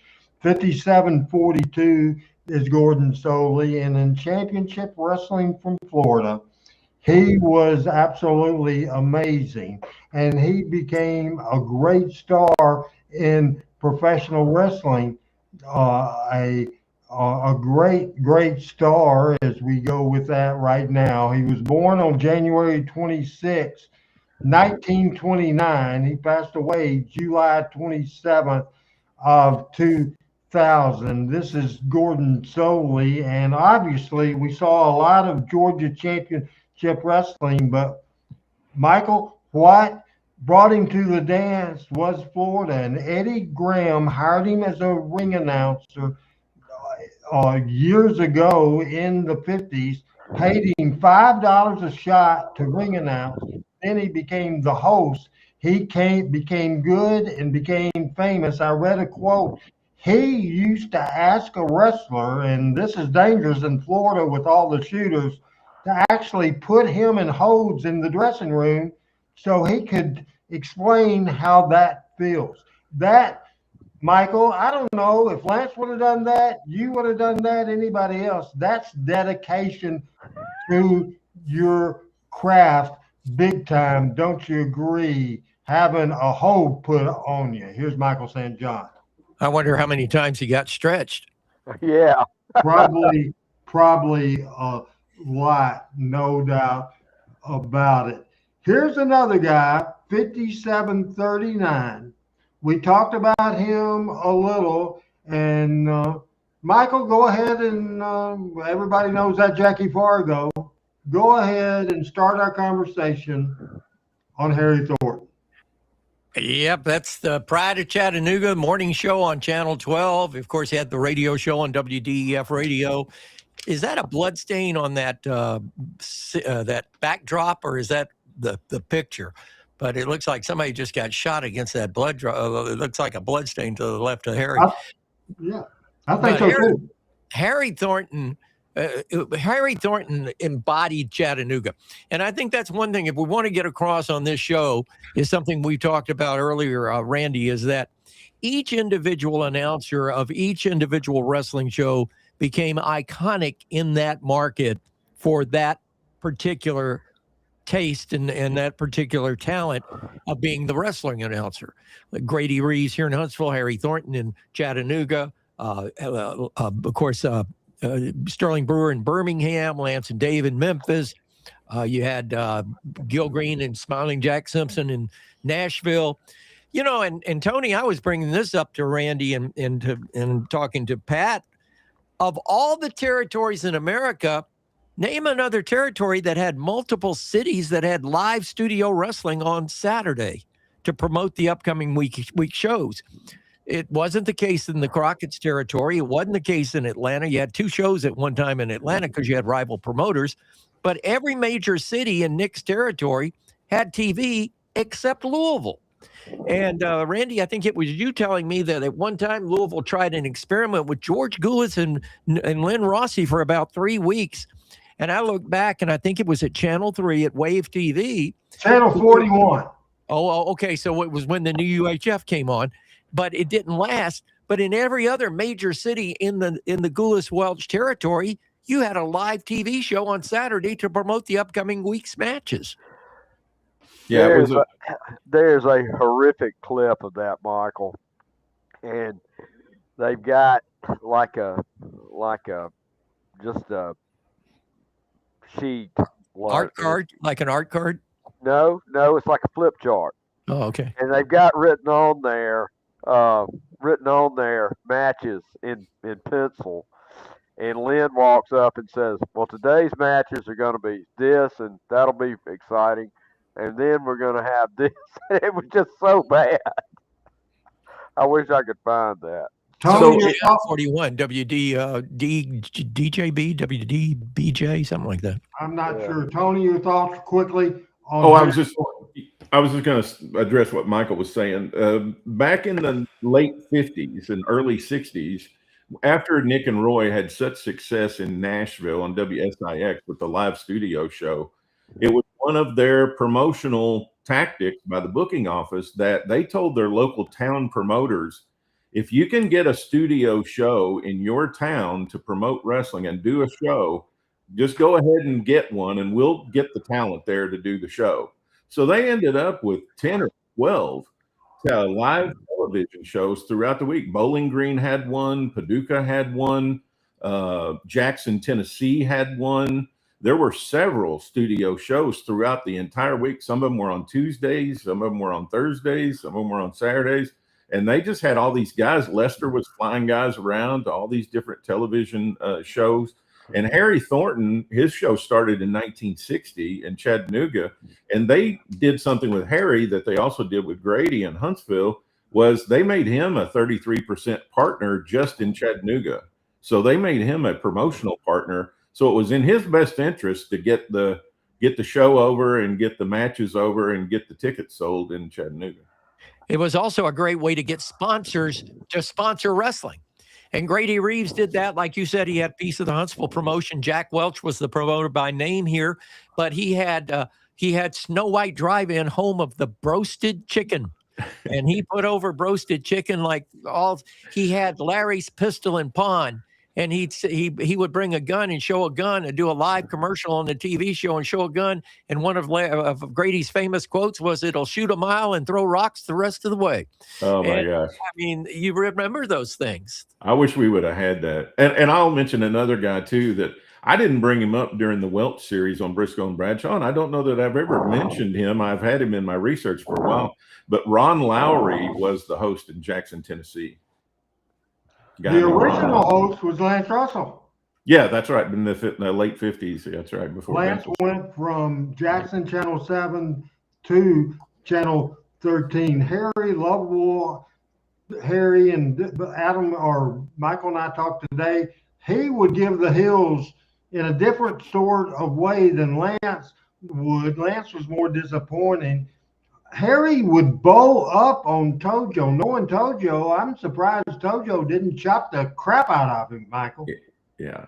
I know Nick in the dressing room, when I first started doing the TV show in Chattanooga, when Harry had his heart attack and I was going down, Nick was driving me down in the Lincoln Continental and on I-24 Nashville to Chattanooga, 110 miles an hour, driving the center line all the way and waving at the state troopers as he'd go through and they'd wave back.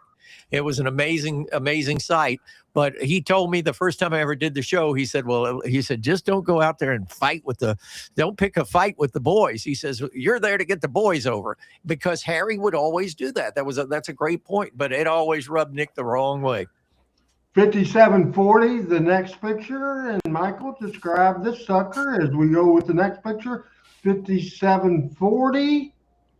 Well, that's Pat Trammell's hero, and mine, without a doubt, Sterling Brewer. And your commentator, Sterling Brewer, as the announcer would say at 10 o'clock. And, of course, the bicentennial babies, the the late, great Phil Hickerson and the late, great Dennis Condrey. Sterling Brewer, as I said before, owned an advertising agency in Birmingham called Sterling Advertising. A classic man, became a minister, I think, later in life, Pat, if I'm not mistaken, had his own congregation. But one of the treats of watching Channel 42 wrestling on Saturday night was they had a sponsor, and I'm sure it was one of Sterling's accounts, Epps Jewelry. And Taft Epstein. And Taft Epstein had a monkey that played the cymbals. And he'd wind it up, and that monkey would play the cymbals, and he'd bring all his jewelry out and display these watches and these diamonds and these rings and all.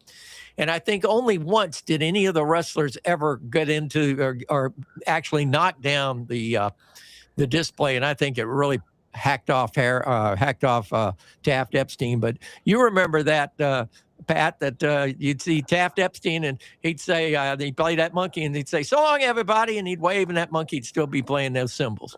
That's right. The Birmingham, the sponsors on the Birmingham were two Jewish businesses, Taft Epstein's Jewelry and Levy's with Rhododendronburg. Hey, Tony. Rhododendronburg's mother, right? Or cousin? Yeah. Okay. Yeah. And Joe Denenberg was, of course, the promoter for Birmingham. Yeah. Historian Tony Richard, what do you know about Sterling Brewer? Oh, just that, when I was growing up and we got the Nashville, Tennessee show that was taped in Nashville. We got the Memphis show on for Evansville, but then for Paducah, we got the Nashville show. And every now and then, of course, the matches crossed over and the wrestlers crossed over, and some of the matches would be promoted across the territory. And we'd get the matches from Birmingham, sort of like you'd see on the Memphis show. You'd see matches from the Mid-South Coliseum. Well, on the Nashville show, you'd see matches from Huntsville, or you'd see matches from Birmingham, and we'd see Sterling Brewer calling those matches. And I just remember thinking how good he was at the time. Sterling was really, really good. He really was. Just in retrospect, I wish they had, they taped over all of those, and I wish we had some, because he was really good in moments of chaos. I can remember his reaction the night that the interns painted Bearcat Brown white in the middle of the ring. And he was just total shock. And when the camera went on to him, you could see in his face that it was as if somebody had just humiliated the entire city. Well, that was one thing I was going to bring up about Gordon that was a little bit different about Gordon and Lance, was that Gordon Soley was not smartened up. When they would do television, he had no idea what was going to happen. Like Eddie Graham would not cue him in on anything that was going to happen on the show. So everything you saw Gordon react to was his actual reaction.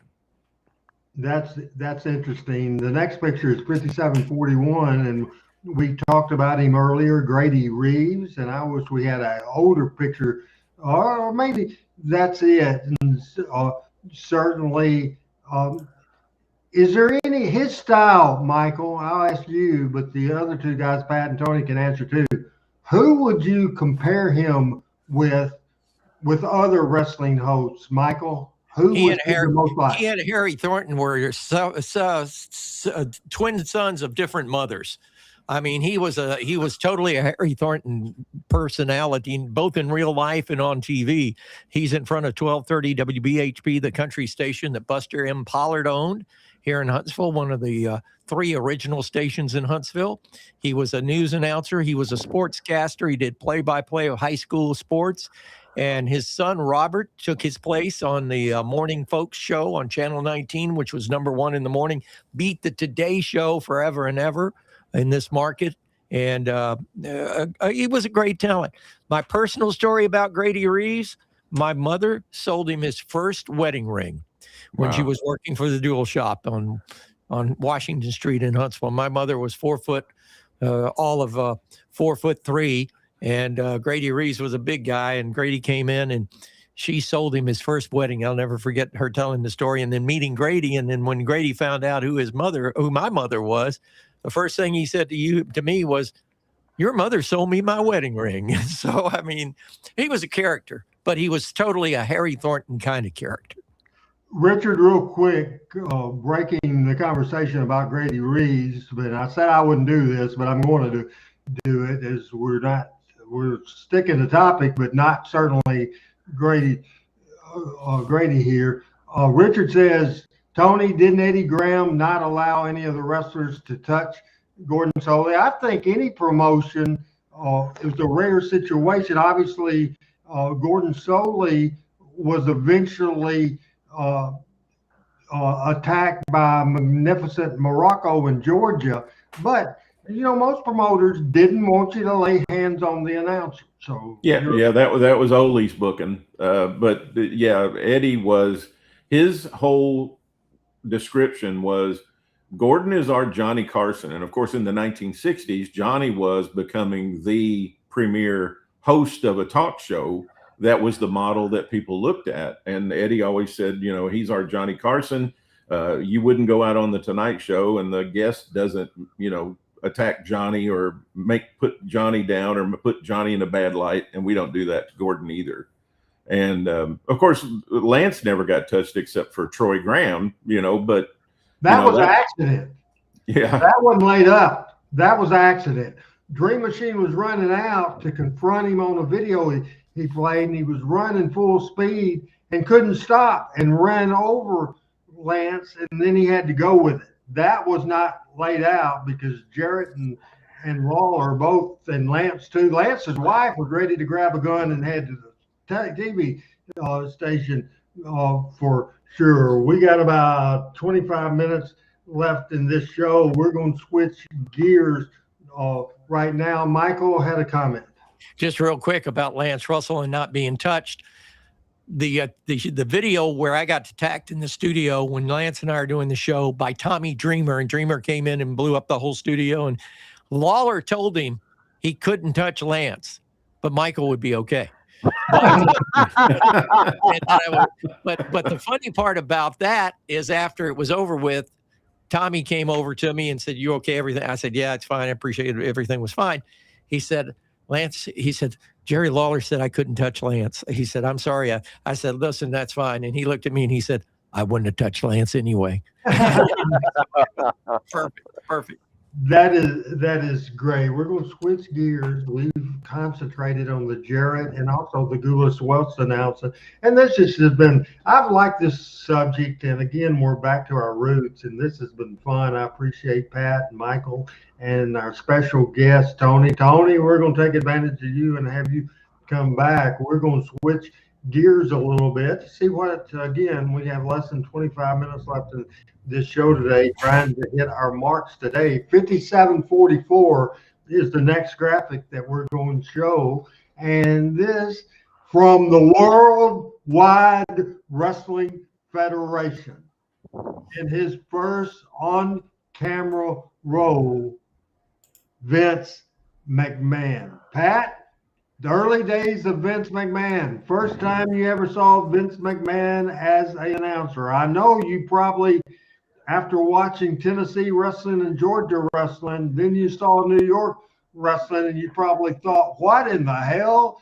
Or as Lance would say, what in the Sam Hill is going on with this? What did you think about Vince? Early on, it was very, very strange to me. It looked very, very staged. And I think it had something to do with me having nothing in common with all those ethnic wrestlers that were there. You know, that they played that, and I don't know. We had two ethnicities in Southern wrestling, but we grew up with both of them, right? But it was different to me, and I'll say this: I remember a friend of mine and I were sitting there watching it, and as Jerry Jarrett often said, you suspend disbelief when you're watching good wrestling. I couldn't suspend disbelief. I said, that stuff's not real. And then I would turn on, Georgia Championship, and Dusty was real. So, but it seemed so staged to me, and in some respects, it still does, and obviously it is. But it never felt authentic to me. Hey, and maybe that's a Southern thing. Is Vince on your Mount Rushmore of wrestling announcers? No. Absolutely not. Tony? Not close.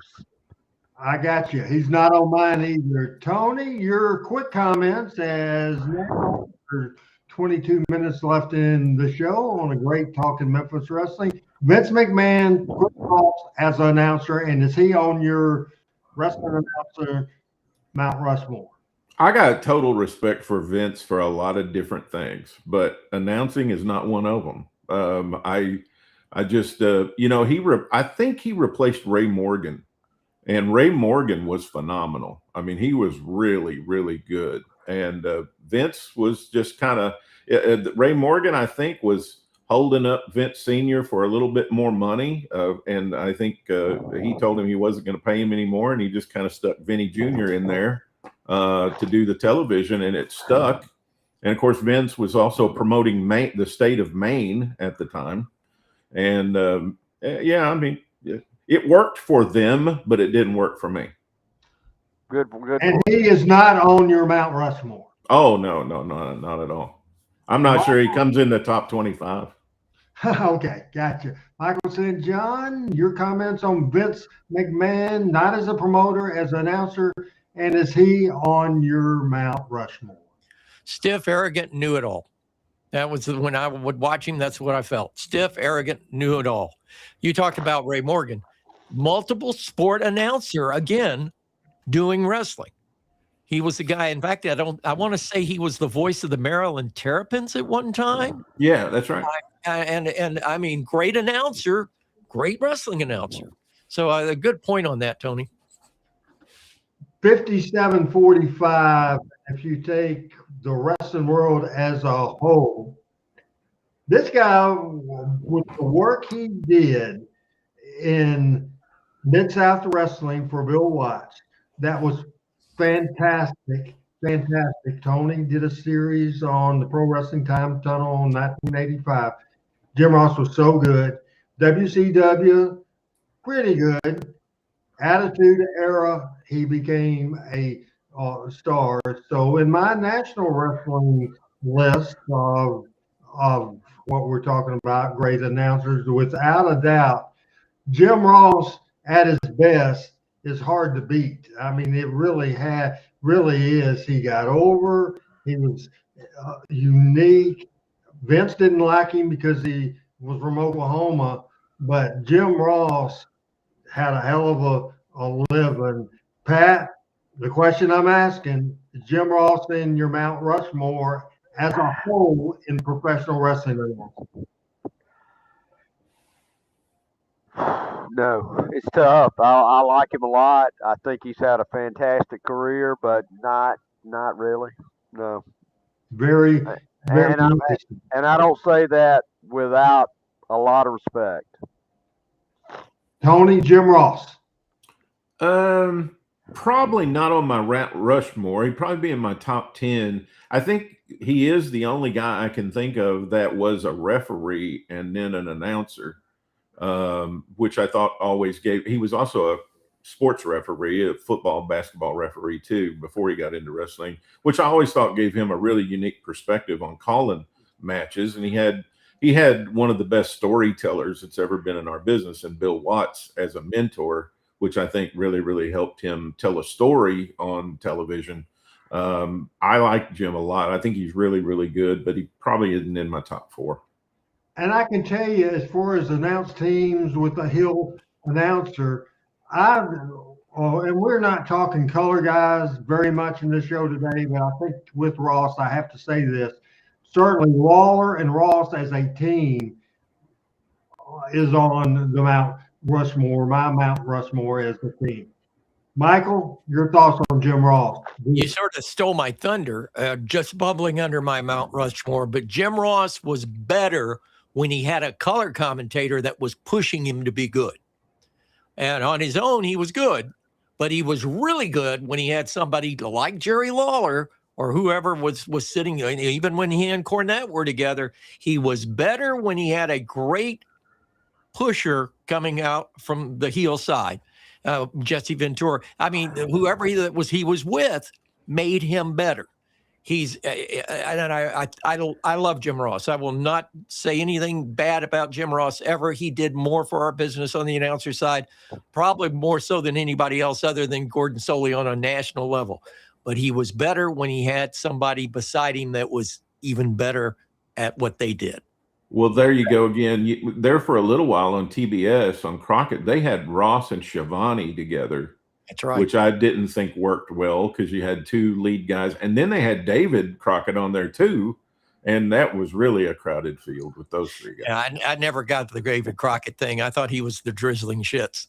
But he's not on this list we're talking about. And so was Shivani. I mean, Shivani is, I'm sorry, but I never caught on to Shivani. I always thought Shivani was, you could put up a stand-up, a cardboard stand-up and made the mouth move, and you had Tony Shivani. Yeah, it was just me thinking back to, we were talking about Gordon and Lance being together. I mean, when they put Tony and Ross together, I didn't think that worked well either. Same premise. We'll get to Tony in a little bit. A guy that I think worked for the territories that he was in. He was a great wrestler in the Carolinas and all over. The next picture is 57-46, and Tony, we'll start with you because I don't know how much you've been able to see tapes of Ron Fuller Southeastern Wrestling from Knoxville. Les was the brains behind the production of that show and helped with the format and that sort of thing. He started in production and in broadcasting off the air for Jim Crockett Promotion. Les Thatcher had a hell of a show with Southeastern Championship Wrestling. Quick thoughts, Tony.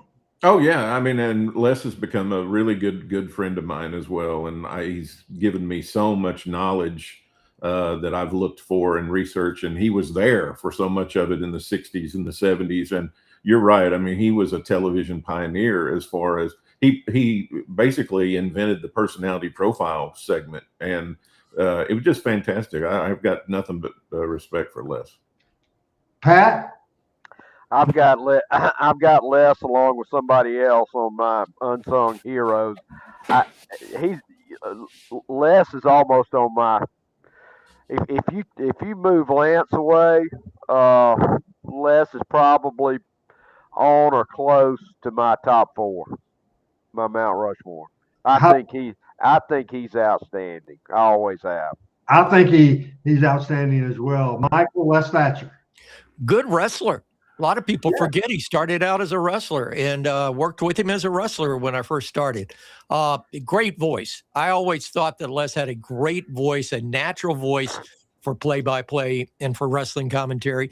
Great work in Knoxville. Also, didn't he work out of Cincinnati for a while and did some Ohio Valley stuff too?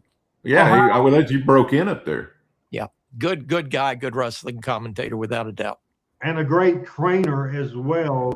I really think this guy does not give. He recently, I mean, he's just a great 57-47, 57-47. The next picture that we have up there, and Tony, take it away.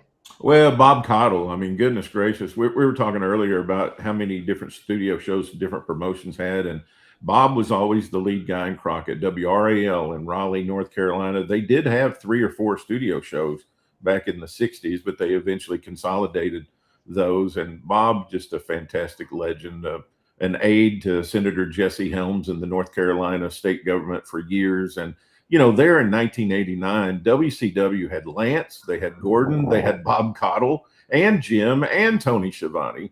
And so that, I mean, they had an embarrassment of announcing talent there for just a year or two in WCW. 13 minutes left in this show. We may go a couple minutes over. Real quick comments about Bob. Pat. He's on my list. You know, understated, not a little bit maybe under the radar for some people, but I think he's as good as it gets. He's the Bobby Eaton of wrestling announcers. That's a good way to put it. I mean, you never hear a bad word about him, you know. Boom. Yeah, you never hear a bad word about him, and his work is excellent. Yep. Yeah.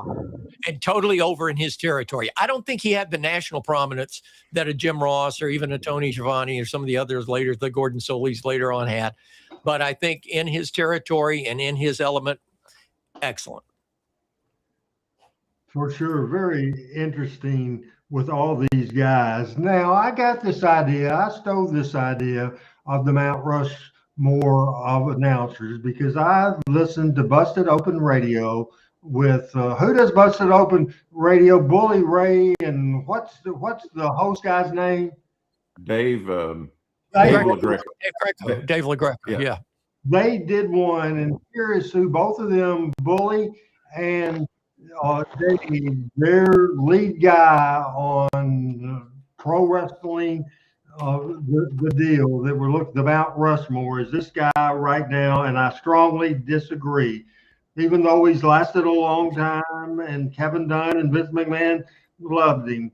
57-48, 57-48, Michael Cole. Real quick, let's don't spend a lot of time. He's not on my list at all. I respect him for surviving as long as he did, as long as he's still doing.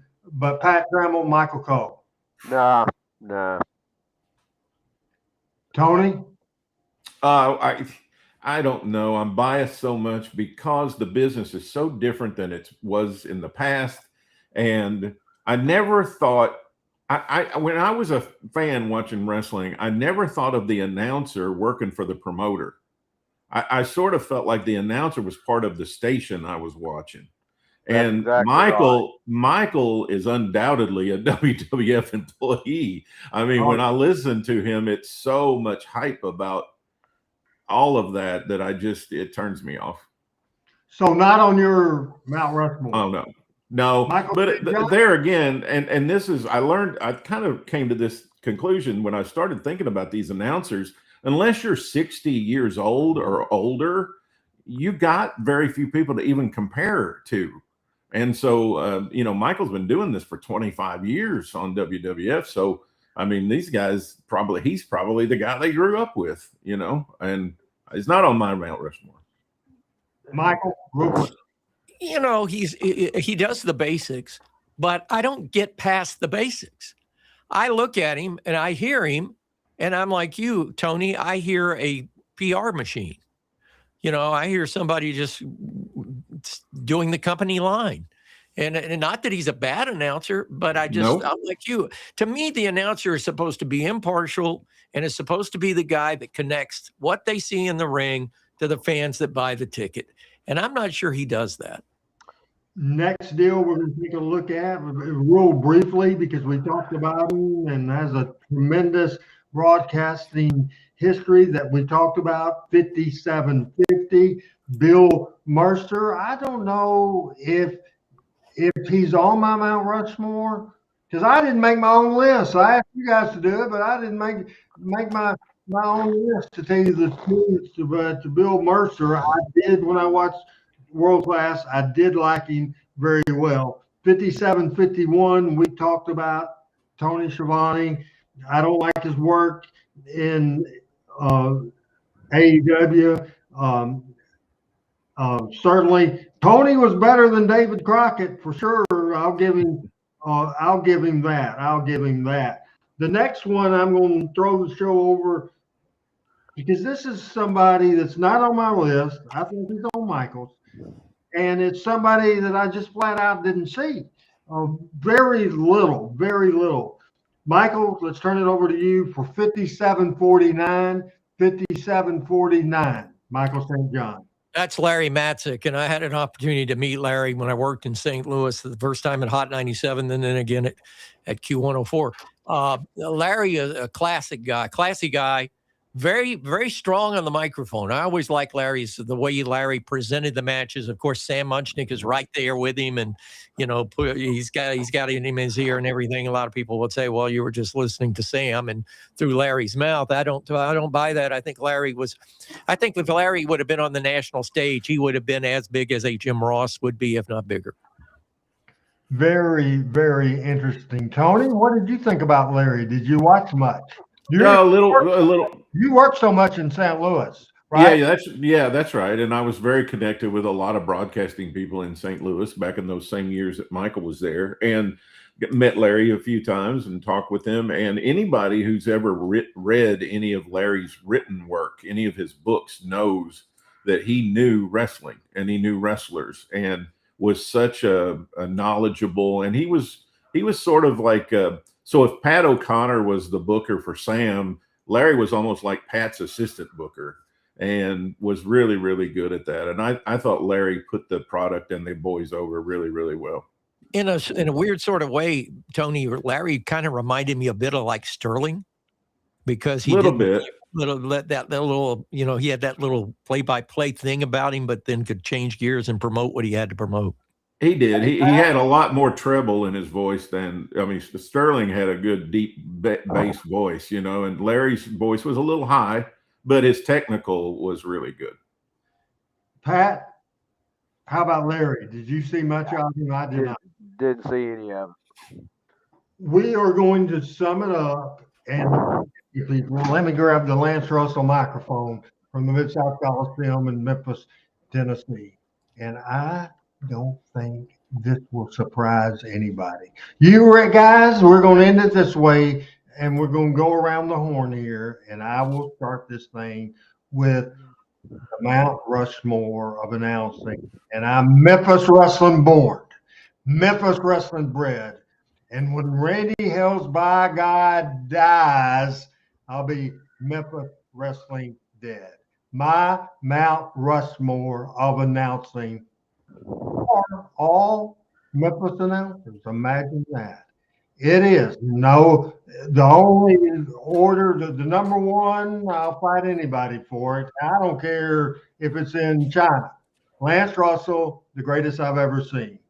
The next group in the group of my Mount Rushmore of announcing is the absolutely, and Randy West says, great show tonight. And Randy, I appreciate it. Love you as well. Lance Russell, Dave Brown, again, Memphis wrestling guy, Michael St. John, and that's that guy that just passed out. And the fourth is Corey Macklin. Because did he start as the worst? Yes. By the end, he was over. He was exciting, and he clicked with the people. White, black, it didn't matter. Young, old, it didn't matter. He was over, and that's my four. Pat, as we sum it up, it doesn't have to be Memphis related at all. Sum up the Mount Rushmore in no particular order unless you want to. You're number four, and I think you made the list. Well, we didn't talk about one of my unsung heroes, who I think is as good as anybody. I absolutely do, and that's Charlie Platt. And I had him on here. I actually thought I had a graphic of him, and I guess I did not save that. That's my bad. I saved a picture of him, but apparently I did not put that on there, and I am sorry about it. So one more time, real quick, give me your four. Well, I'm leaving Lance and Michael off, okay? Because that's obvious for everybody for me, okay? I'm gonna go with Gordon, Charlie, Les, and Sterling Brewer. All right, very good. Tony? Well, I'm going to do the obvious ones. I've got Lance and Gordon and Bob Caudle, and then who I started out talking about at the top of the show is Sterling Brewer.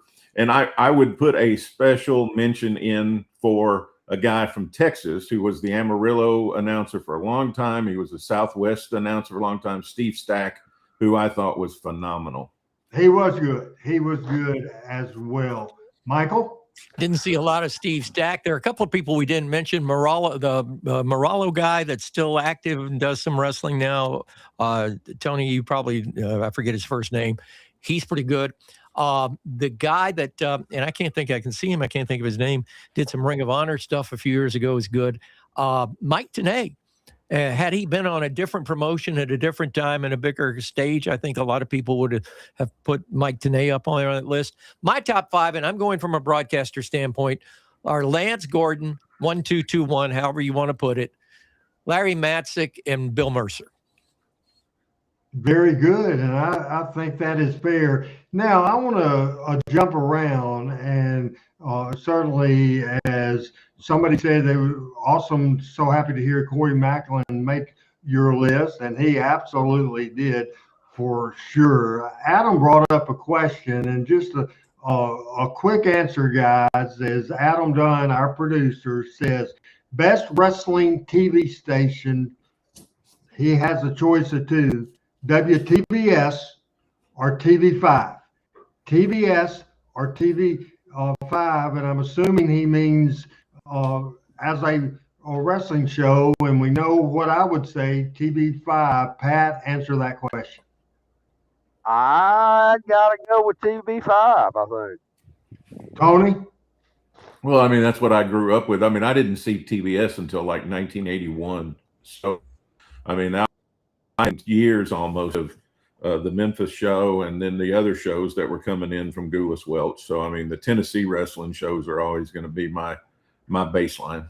And that's kind of a battle between local television and national thing. And also he's asking real quick again, as we're getting toward the end, and we are going to go overtime, and I didn't want to, but we're going to.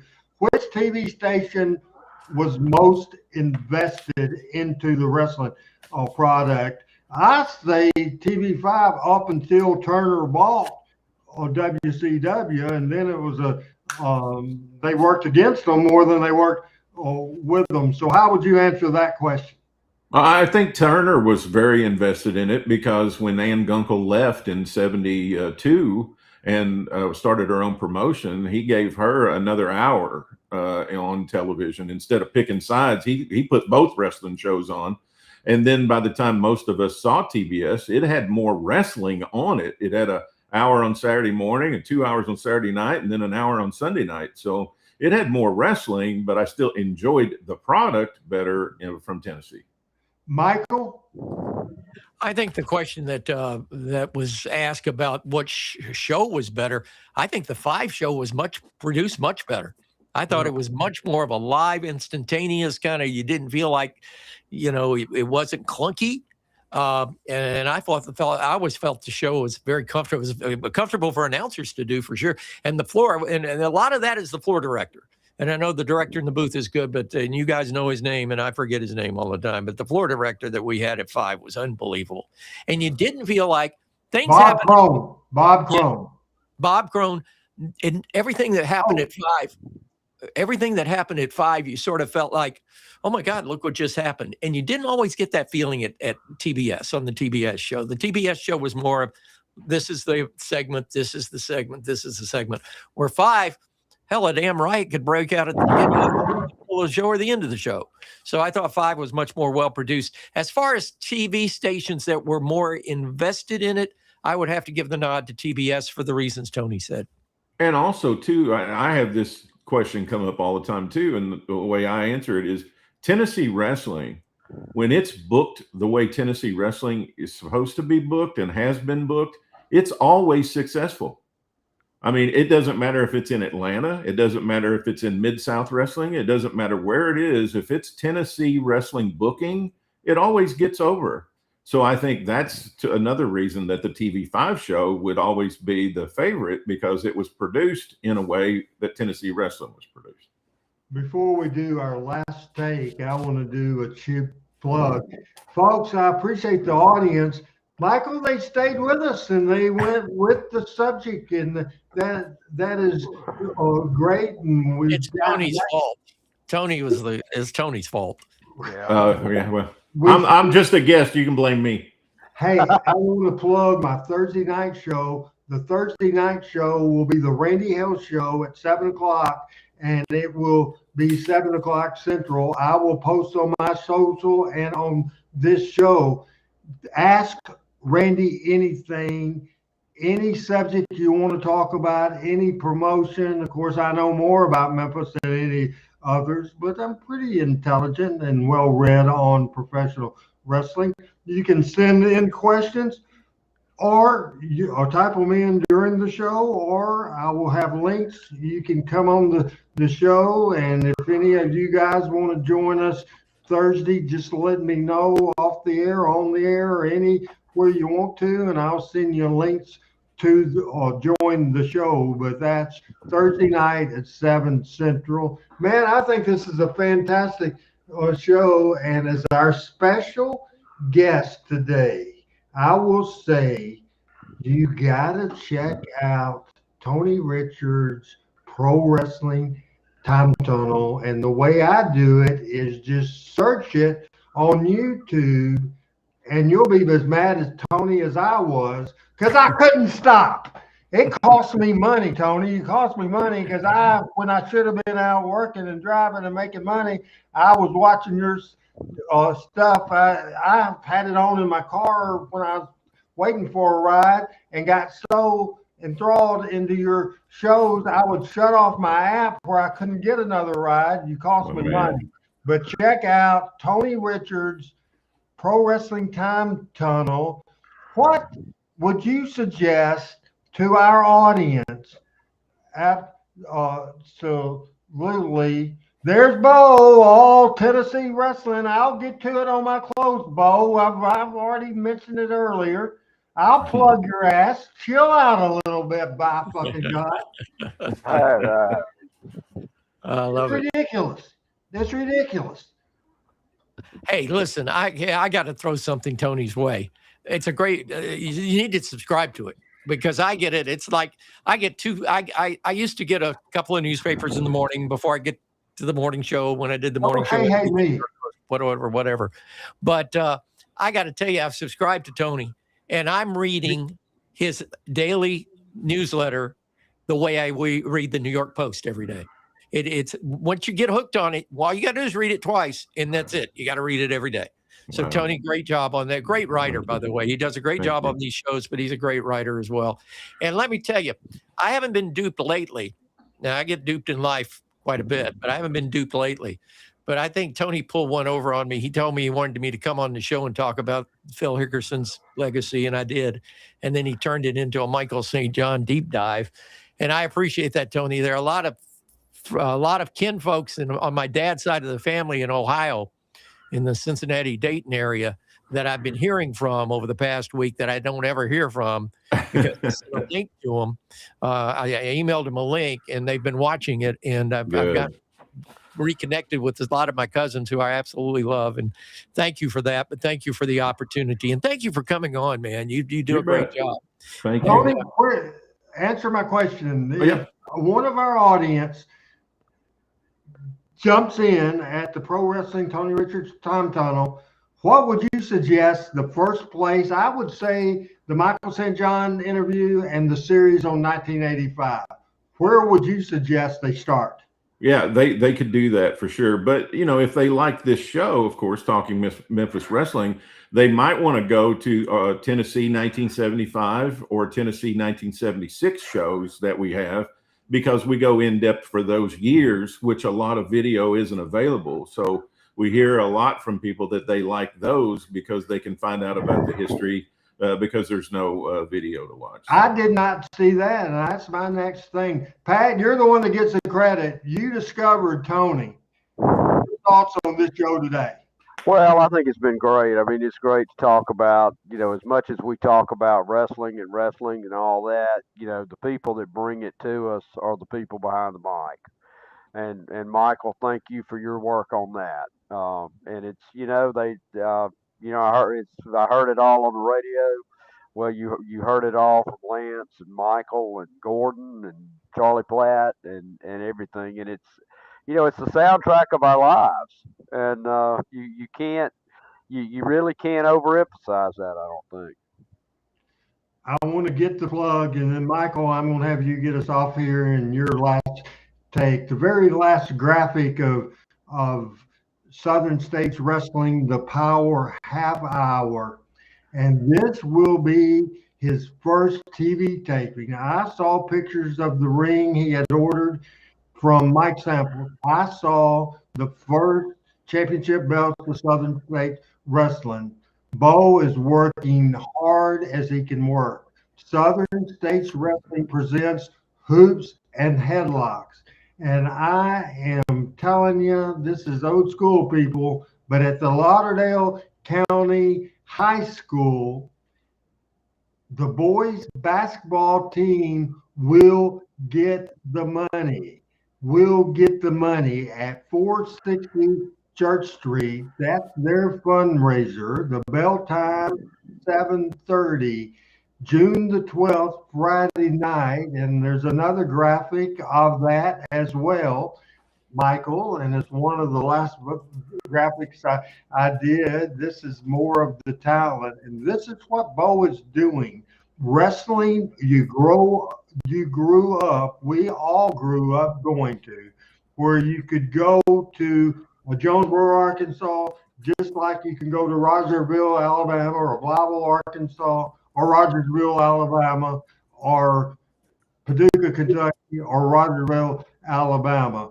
So, folks, if you're in the North Alabama area, June the 12th on Friday night, then check out Southern State Wrestling Hoops and Headlocks. Tony, thank you so much for being with us today. Pat, you're the OG, and I appreciate that. And Tony had a comment. I just want to show one thing, because you had us go, and that was Jerry Lawler's first 4 years in wrestling, that stuff we reviewed for today's show. And I didn't even get there. Okay, we'll go overtime. So I wanted to show this. Sean Delaney, who writes a lot of books about Evansville, Indiana wrestling, gave me this recently, but it's Jerry Lawler's first appearance in Paducah, Kentucky, November the 11th, 1970. That's backwards, so yeah. So you're going to have to read us the card. Yeah, it's Jerry Lawler and Buddy Hack. Buddy Hack was the local babyface they used in Paducah. It was really over. Versus the Scorpion, which was Don Duffy, and Eric Stanky, who became Siegfried Stanky later on. But it's November 11th, 1970, and this is Jerry's first appearance in Paducah. And I treasure that because I got that from Sean. So I just wanted to show that. Thank you, Tom. That's fantastic. Pat, were you able to listen to the Cornette podcast about the first 4 years of Jerry Lawler's career? I did. I listened to that on the way here to Knoxville. What do you think? I thought it was very, very well done. And obviously Jim does you can say a lot of things about Cornette, and I'm not sure I'd want him to be my next door neighbor, but he is meticulous in his research, and really gives a lot of insight on kind of how, at some point they figured out, and I think a lot of it was Fargo and a lot of it was Jerry Jarrett, this guy's going to have something. And, it's really interesting for anybody, I think, to listen to, Jerry Lawler fan or not. Great stuff. And Tony, thanks for bringing that up. I sent that out and I totally forgot about it. Thursday night, 7 o'clock Central, Randy Hales show, and you guys in the audience. It's all about you guys. If anybody wants to join me, any of you guys, you can. But, man, we're going to turn it into the audience. I appreciate the audience for being with us today. I also appreciate Pat and Michael and the great job they did. Tony, I like your research. I like your stuff. The Pro Wrestling Time, Tony Richards Pro Wrestling Time Table, and you're going to be called on again, my friend. All right. Well, I'd love to. I love this show, and I love all you guys, and I just feel like home here. So anytime you'd like me to come back, I'd be more than happy to. Very good. Very good. I appreciate all of you. And to close us out, and his final take of the show. And, we started this conversation this morning when you called me back, and I told you my concerns a little bit, and you told me your concerns. I think we got back on the right track, and we had tremendous feedback. Final comment is out of here, Michael St. John. Well, first of all, to the audience, I mean, we didn't have as many references tonight because we had a path that we were traveling, but thank you. Those were some fabulous comments, and thank you. A big kudo to Tony Richardson. It's really great over the past year getting to reinvigorate our friendship and to be a part of what you do. I'm going to throw one more kudo. Your Bradshaw and Briscoe series that you've done, and you did the series on the Welch family, one of the best that I've seen in years. And go back, folks, if you have in the archives and look it up on YouTube, you will love it. It's a I think, 10 episodes, I think. We got, well, when George did it, he was our 11th episode for the Welch series. It's incredible. Just an incredible. If you're into Tennessee wrestling and the history of it and the background of it, it's fabulous. And 2 weeks, we got a new series starting. So, on what? Can you tell? The history of Texas wrestling. All right. Very good. Very good. Thank you, Tony. Always a pleasure. And go Cats. As far as this show, I thank you, Randy, for the job you do. Thank you, Pat, for all the success that you have caused for this show and how you have put together a wonderful opportunity for all of us. And thank you so much for everything that you do. And for our listeners and our watchers. Adam, don't forget Adam. Adam's the man. I was saving him for last, man. Okay. Come on. Good. And our executive producer, Adam Ward, who behind the scenes. Adam Dunn. Adam Ward used to work for me. You're so excited you can't even talk. Exactly. I'm sort of wound up. But Adam Dunn has done yeoman's work on all these shows. And again, it produces it to the Channel 5's producers used to be good. That's where he learned his craft. That's why the show's as good as it is. So, Adam, thank you for what you do. Randy, thank you. And thank you to our listeners. Hey, next Monday night, we'll have another great little comment, a section, and we'll have a format that you guys will like. Let's put it that way. So for everybody, I guess I'm doing okay. For Tony Richardson, Pat Trammell, for our host, general manager, and all-around good guy, greatest wrestling promoter alive today, Randy Hales. I'm Michael St. John. So long, everybody.